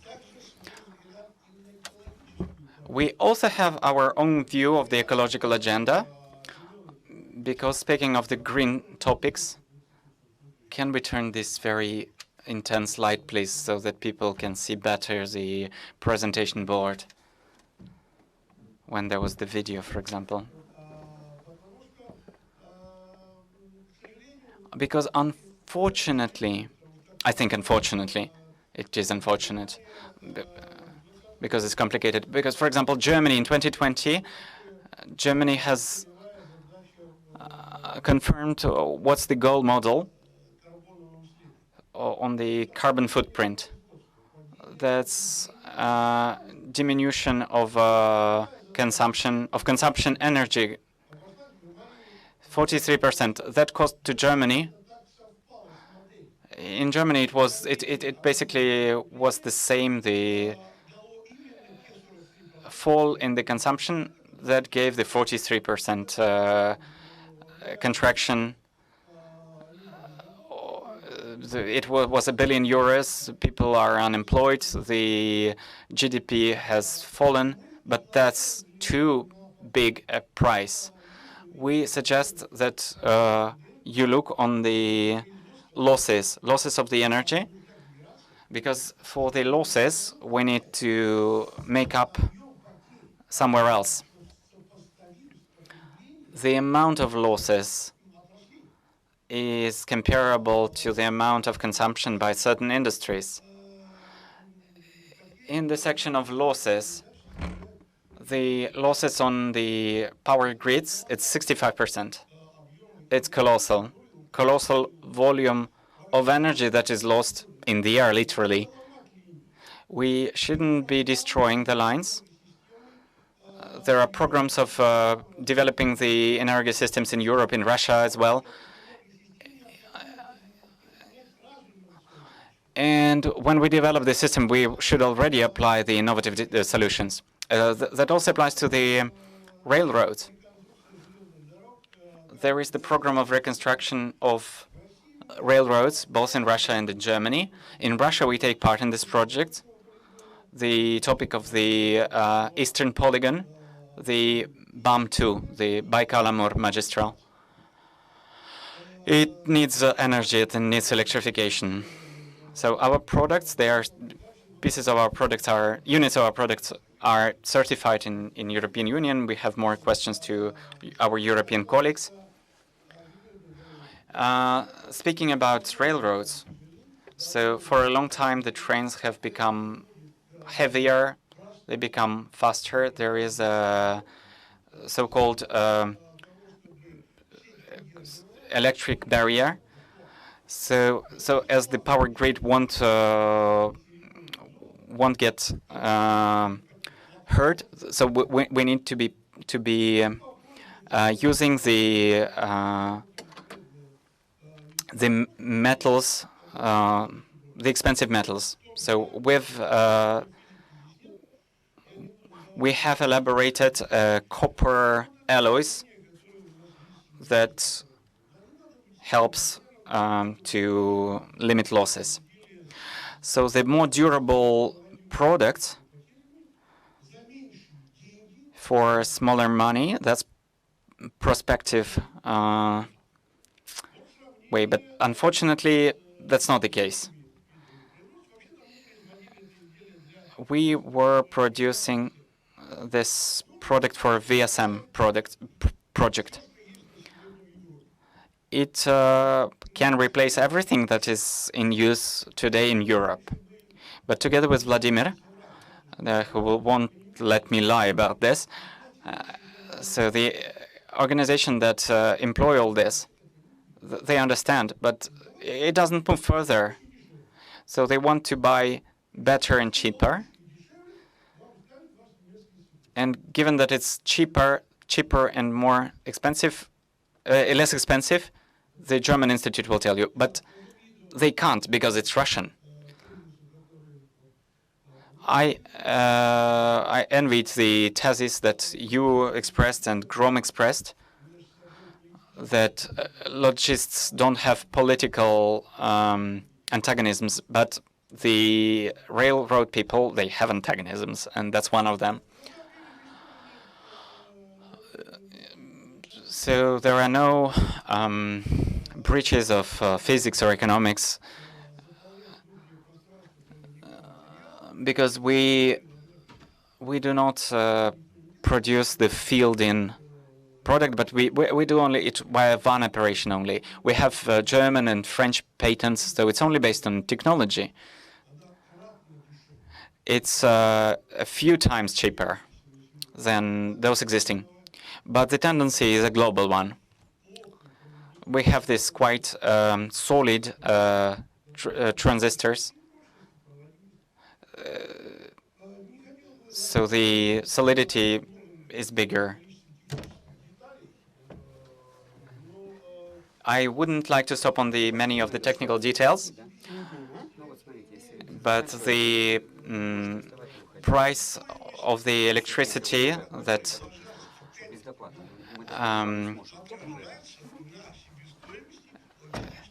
so the price of all these components, it is included in the price of transport. That's concerning the power grid. It's Russian electric networks that has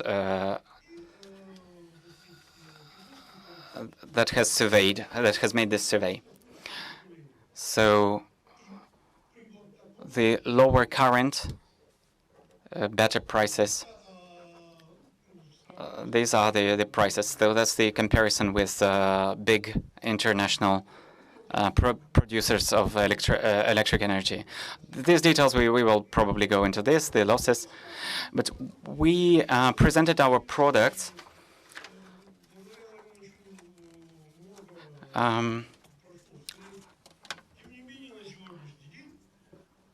but today there is no moving further.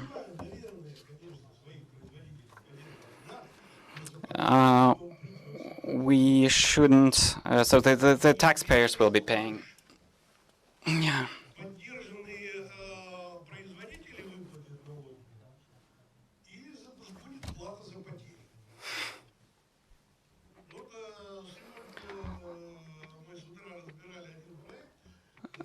We've been discussing a project this morning. Our line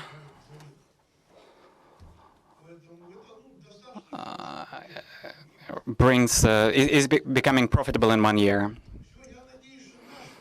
I hope that our input into diminishing the costs for the logistical infrastructure, it already exists. The trusses that you can see, if they are not Chinese, with all my due respect to our eastern neighbor and partner, in our production, we are the only one who made the truss for the. Do we have this slide?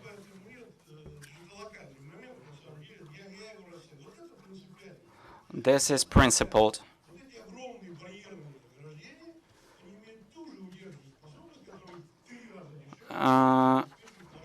They are 3 times cheaper. They've been tested 5 times by Ministry of Transportation, then Autodor, the Russian roads authority. We demonstrated it all. it all translates into the price that you pay for using the toll roads. Thank you very much. Thank you very much. Gennady has the question. I won't place any questions. That's a colossal problem. We don't have energetic capacities in the Eastern Polygon. That's a big problem. We should bring up the generation capacity on the segments, on the lines. They are the biggest losses. I can't say any more. I can't comment why that happens, but I can tell you that immediately tomorrow I will tell to Mr. Tony, who's the head of the high-speed rail. I will give your contacts, and I will have a talk with him. Maybe when ours is better, maybe something is wrong with it. Yeah, if they are not being bought. So that's probably not a technical factor, but psychological. Thank you very much for your presentation. Any other questions? No questions? Thank you very much. I liked it that Mr. Fokin has directed his presentation towards the energy losses, because we've frequently conversed both with him and with our European partners when we presented the Russian products, which are very innovative. I think they're revolutionary, but I think that Victor couldn't fit into his presentation because we are constrained by time. That many of the Russian railroads, the trusses, and the energetic equipment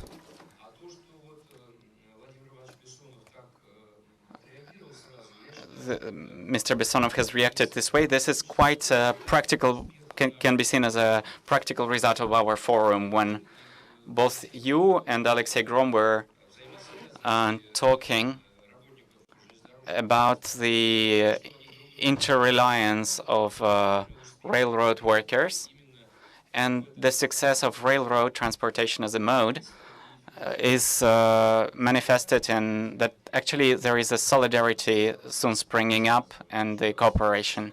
Thank you very much once again for your presentation. Uwe, what will you say? I'm impressed.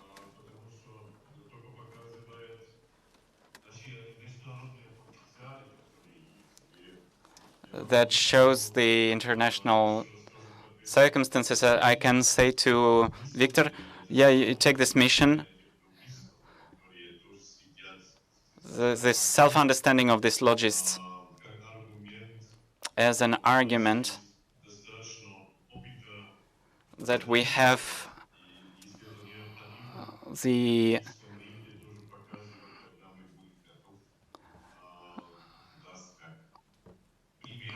that will be as an example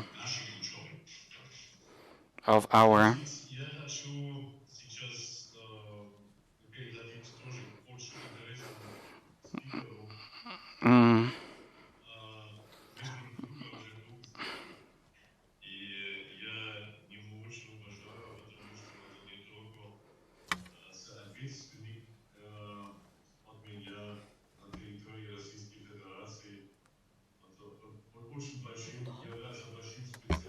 с большим нетворком насчет различных развития Евроазиатского союза.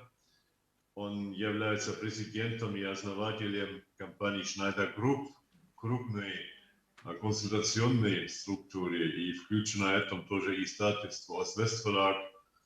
Но я не хочу забыть, что он тоже является инициатором, на мой взгляд, одной из очень важной инициативы совместное экономическое пространство Лиссабон-Владивосток. Я хочу передать слово моему другу Ульфу Шнайдеру.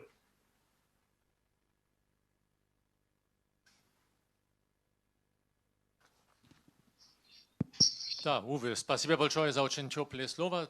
Добрый день, уважаемые дамы и господа. Да, моя тема в конце нашей сегодняшней конференции – это общее экономическое пространство от Лиссабона до Владивостока. Хотя я лично бы сказал, особенно тоже после того, что мы сегодня слышали, такое пространство от Лиссабона до Токио тоже была бы очень интересная концепция, особенно потому что Япония и Европейский Союз, они, по-моему, 1,5-2 года назад подписали торговые соглашения, которые может быть образцом для такого более масштабного пространства от Лиссабона через Россию, через Евразийского экономического союза до Токио. Но тема сегодня действительно это общее экономическое пространство и перспективы от Лиссабона до Владивостока. И я хотел начинать с тем, как Европейский Союз и как Евразийский экономический союз, как они развивались или развиваются дальше. И когда мы смотрим на то, как Европейский Союз развивался, да, не только Римский договор в 1957 году, но очень важный шаг – это было в 1986 году, это единый рынок в всех странах Европейского Союза. Это очень важно, потому что это может быть хороший пример для такого пространства от Лиссабона до Владивостока. И единый рынок тогда в Европейском Союзе, это не только было согласование о единых стандартах, потому что это было очень сложно тогда. Тоже члены Европейского Союза тогда не смогли договориться на единые стандарты. Поэтому у них были разные концепции. Было, в общем, 3 концепции. Или единые стандарты, или они договорились на минимальные стандарты, которые каждая страна должна выполнять, или взаимное признание стандартов.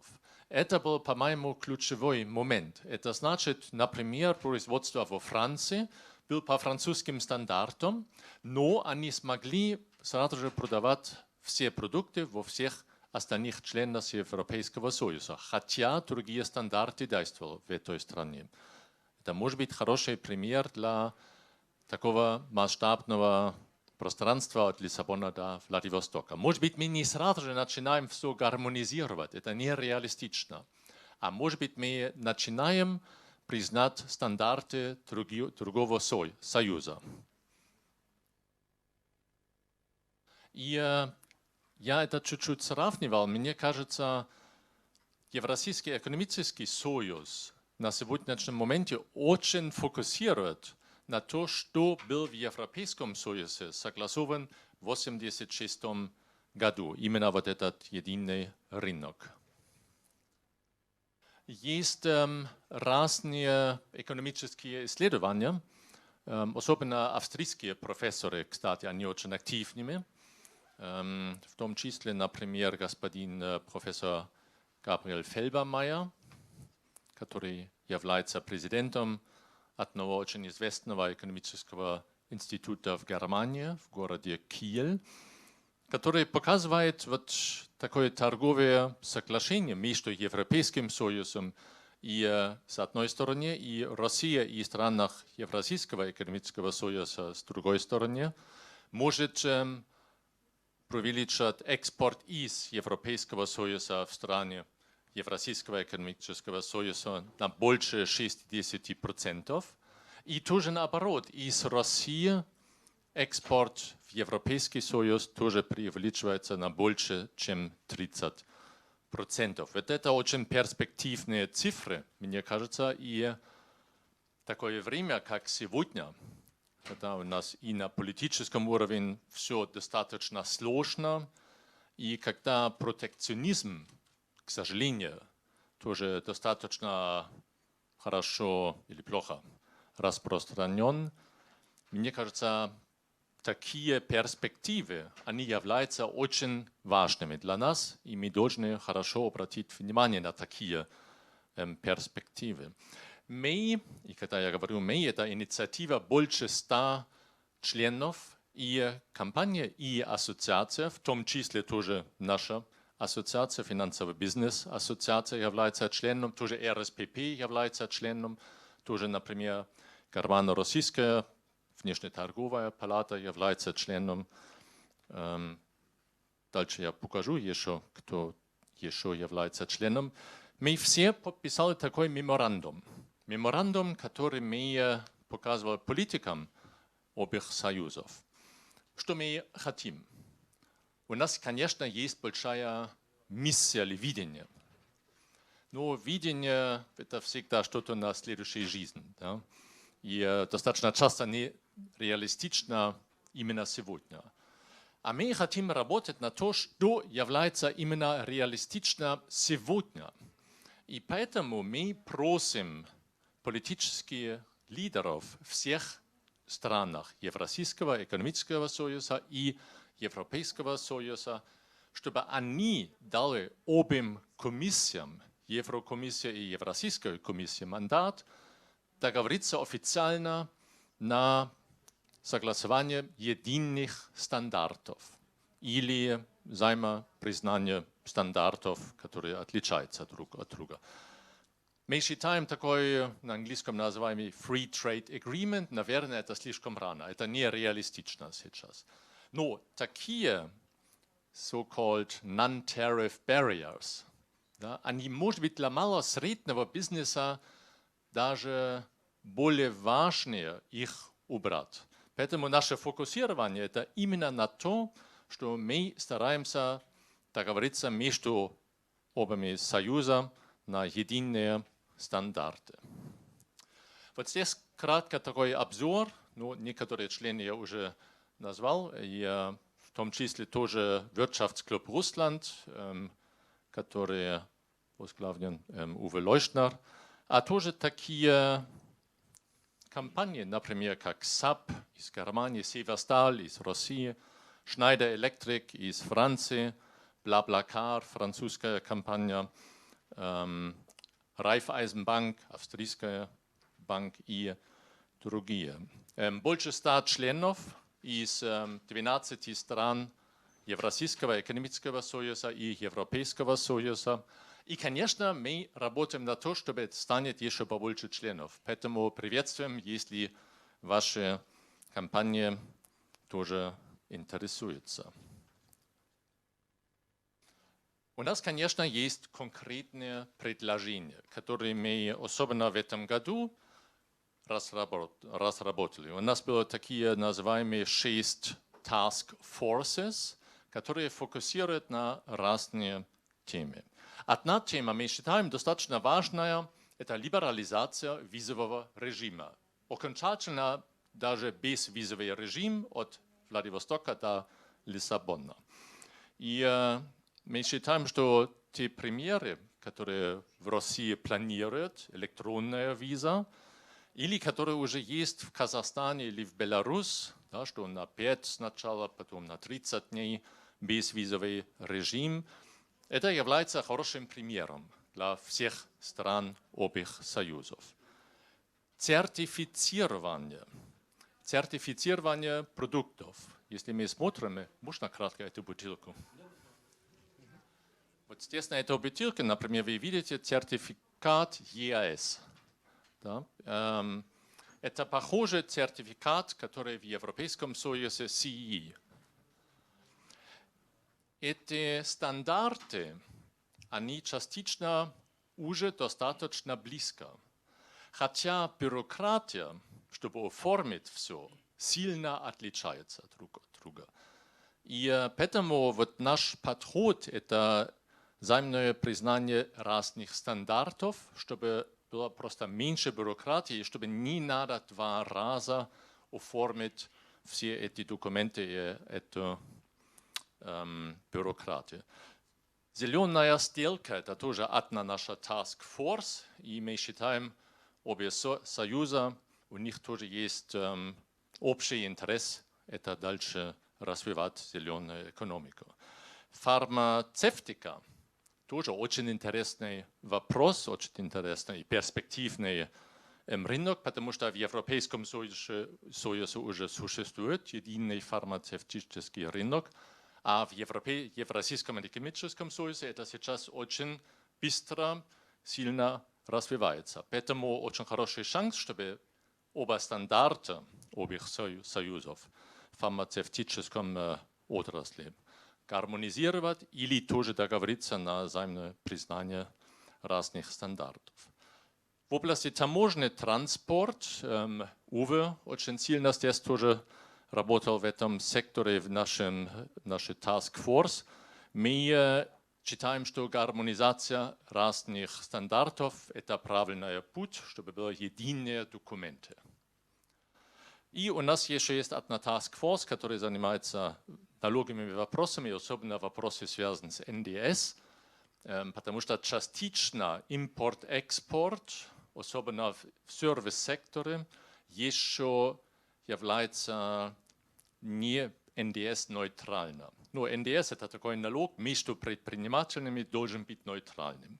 Но между нашими союзами частично это не реализовано. Мы разрабатывали конкретные предложения, как это стандартизировать.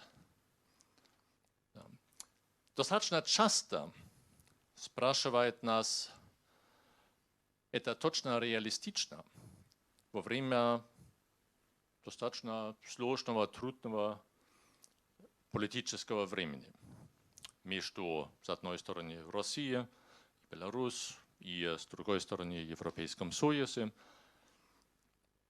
Реалистично, в любом случае, это нужно, я думаю. Особенно, когда на политическом уровне все сложно, мы, как бизнес, можем играть особую роль и можем взять на себя особую ответственность. Мы считаем, что есть очень хорошие причины, почему такое соглашение между обоими союзами имеет смысл, тоже с политической точки зрения. Когда мы сравниваем, например, вот эта инициатива Лиссабон-Владивосток с китайской инициативой One Belt, One Road, это не конкурентный проект, а параллельный проект. И проект, который в интерес всех. Я не критикую китайский проект, но все равно надо понимать, это особенно, конечно, в интерес Китая. Это легитимно. А наш проект Лиссабон-Владивосток – это такой проект, который должен быть на английском говорят win-win situation для всех. Вот это мы очень хотим.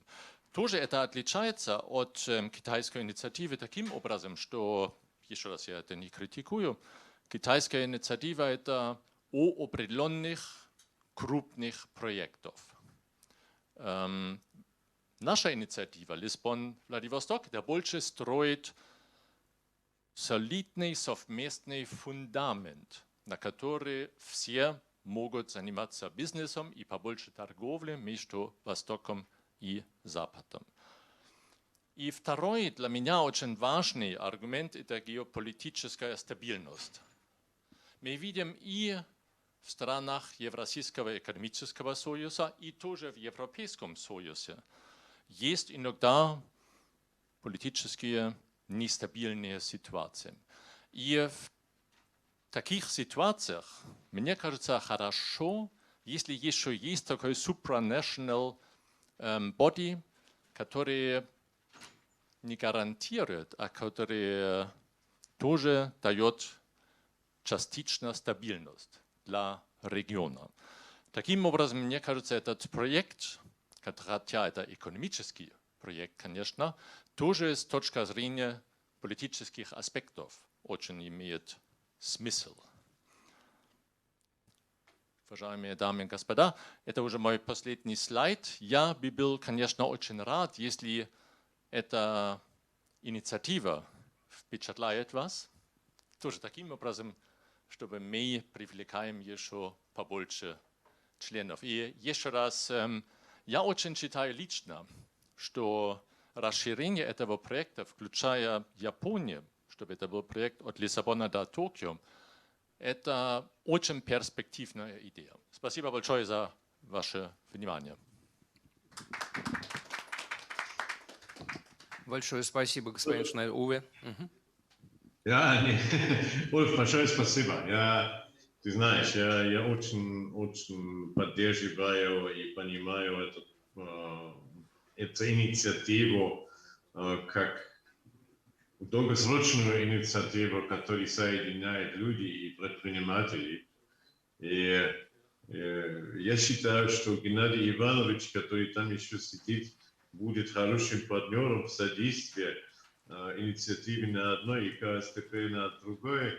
В этих вопросах, например, транспорта таможни и коридорных вещей, что из этого, наверное, тоже больше инпутов быстрым ходом можем получить, потому что этот опыт, который в КСТП есть, я считаю, является очень важным тоже для инициативы этой рабочей группы. Еще раз, Ульф, ты представил все. Я думаю, что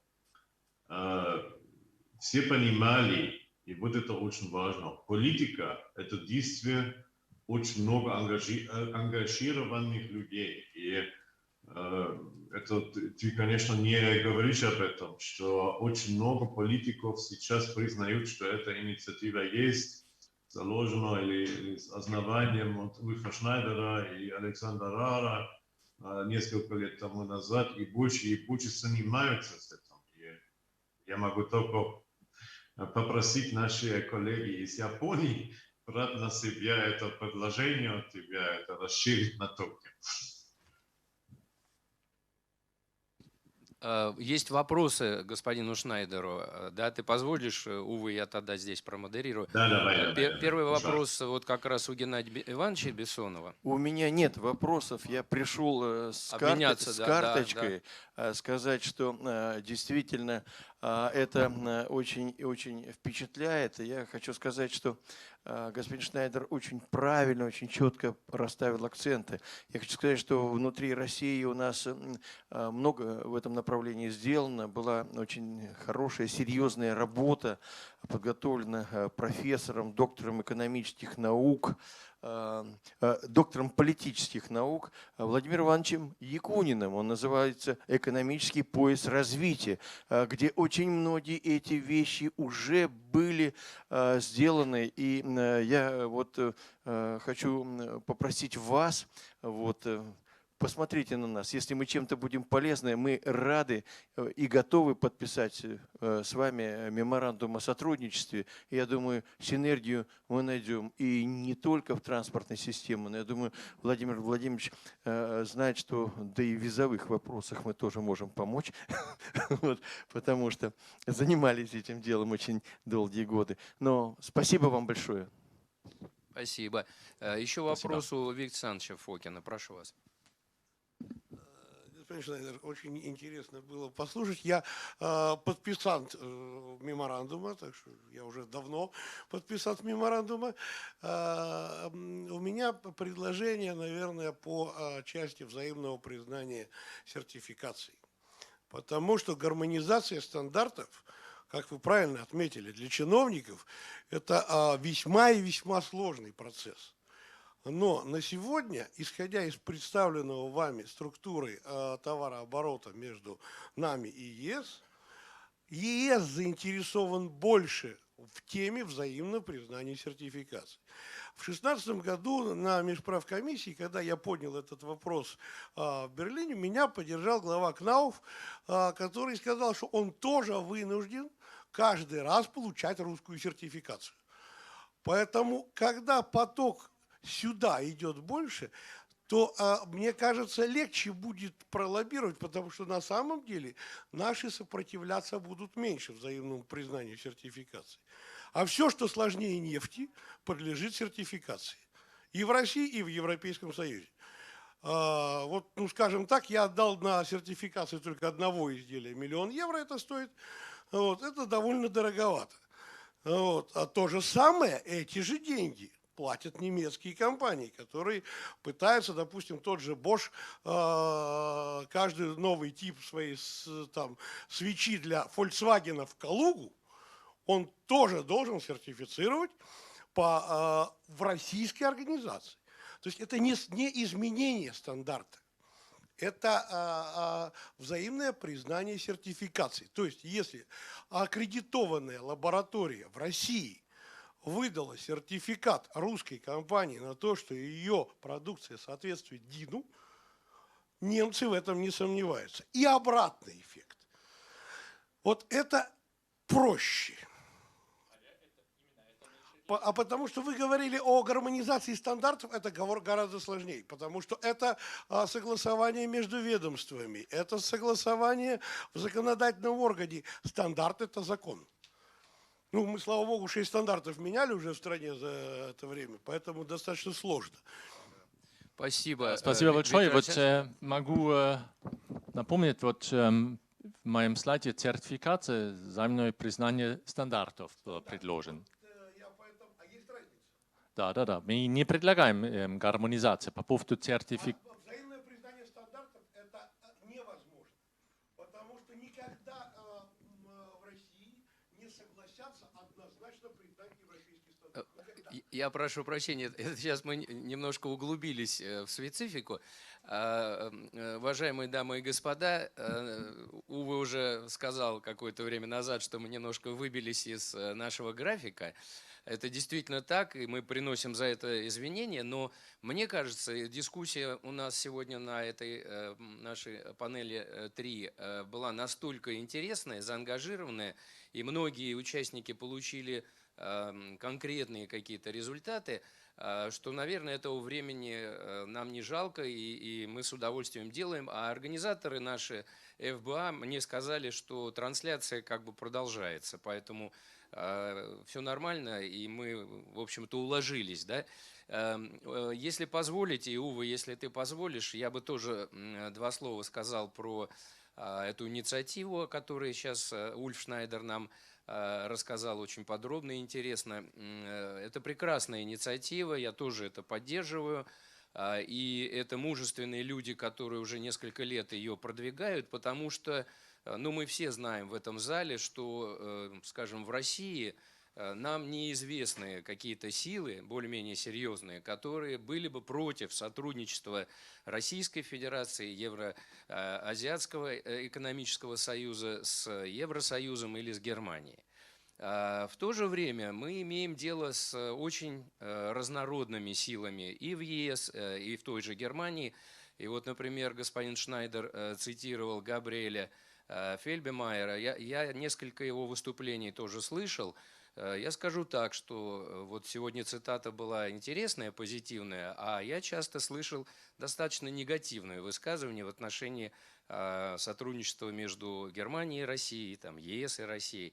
Так что мне кажется, что, во-первых, эта инициатива обязательно должна поддерживаться со всех сторон. Во-вторых, те лоббистские усилия, на мой взгляд, Восточный комитет германской экономики, вот сейчас, значит, Германо-Российская внешнеторговая палата, это практически самый мощный лоббист иностранный в Российской Федерации. И мне кажется, через Восточный комитет в Германии, через немецкий союз промышленников, вот эти лоббистские усилия, они должны быть поддержаны и расширены. И второй момент, вот то, что мы сейчас увидели по конкретным разделам, фармацевтика, там, таможня, транспорт, вернее, мы говорили о логистике и таможне, да, может быть, все-таки и транспорт сюда добавить, в том числе железнодорожный, потому что мы же очень много, у нас есть проектов совместных с европейцами, которые натыкаются на те или иные преграды. Так вот, если обе комиссии их поддержат, я думаю, всем будет хорошо. И давайте подумаем, чтобы не только как бы с западноевропейской стороны, не только это отражало интересы немецкого бизнеса, вот этот список как бы направлений, давайте туда добавим энергетику. Вы посмотрите, сколько у нас проектов. Тот же Nord Stream 2, это же трубопроводный транспорт. Да, мы тоже говорим о транспорте. И тоже говорим о сотрудничестве. А зачем это политизировать, когда вот у нас пример сотрудничества железных дорог?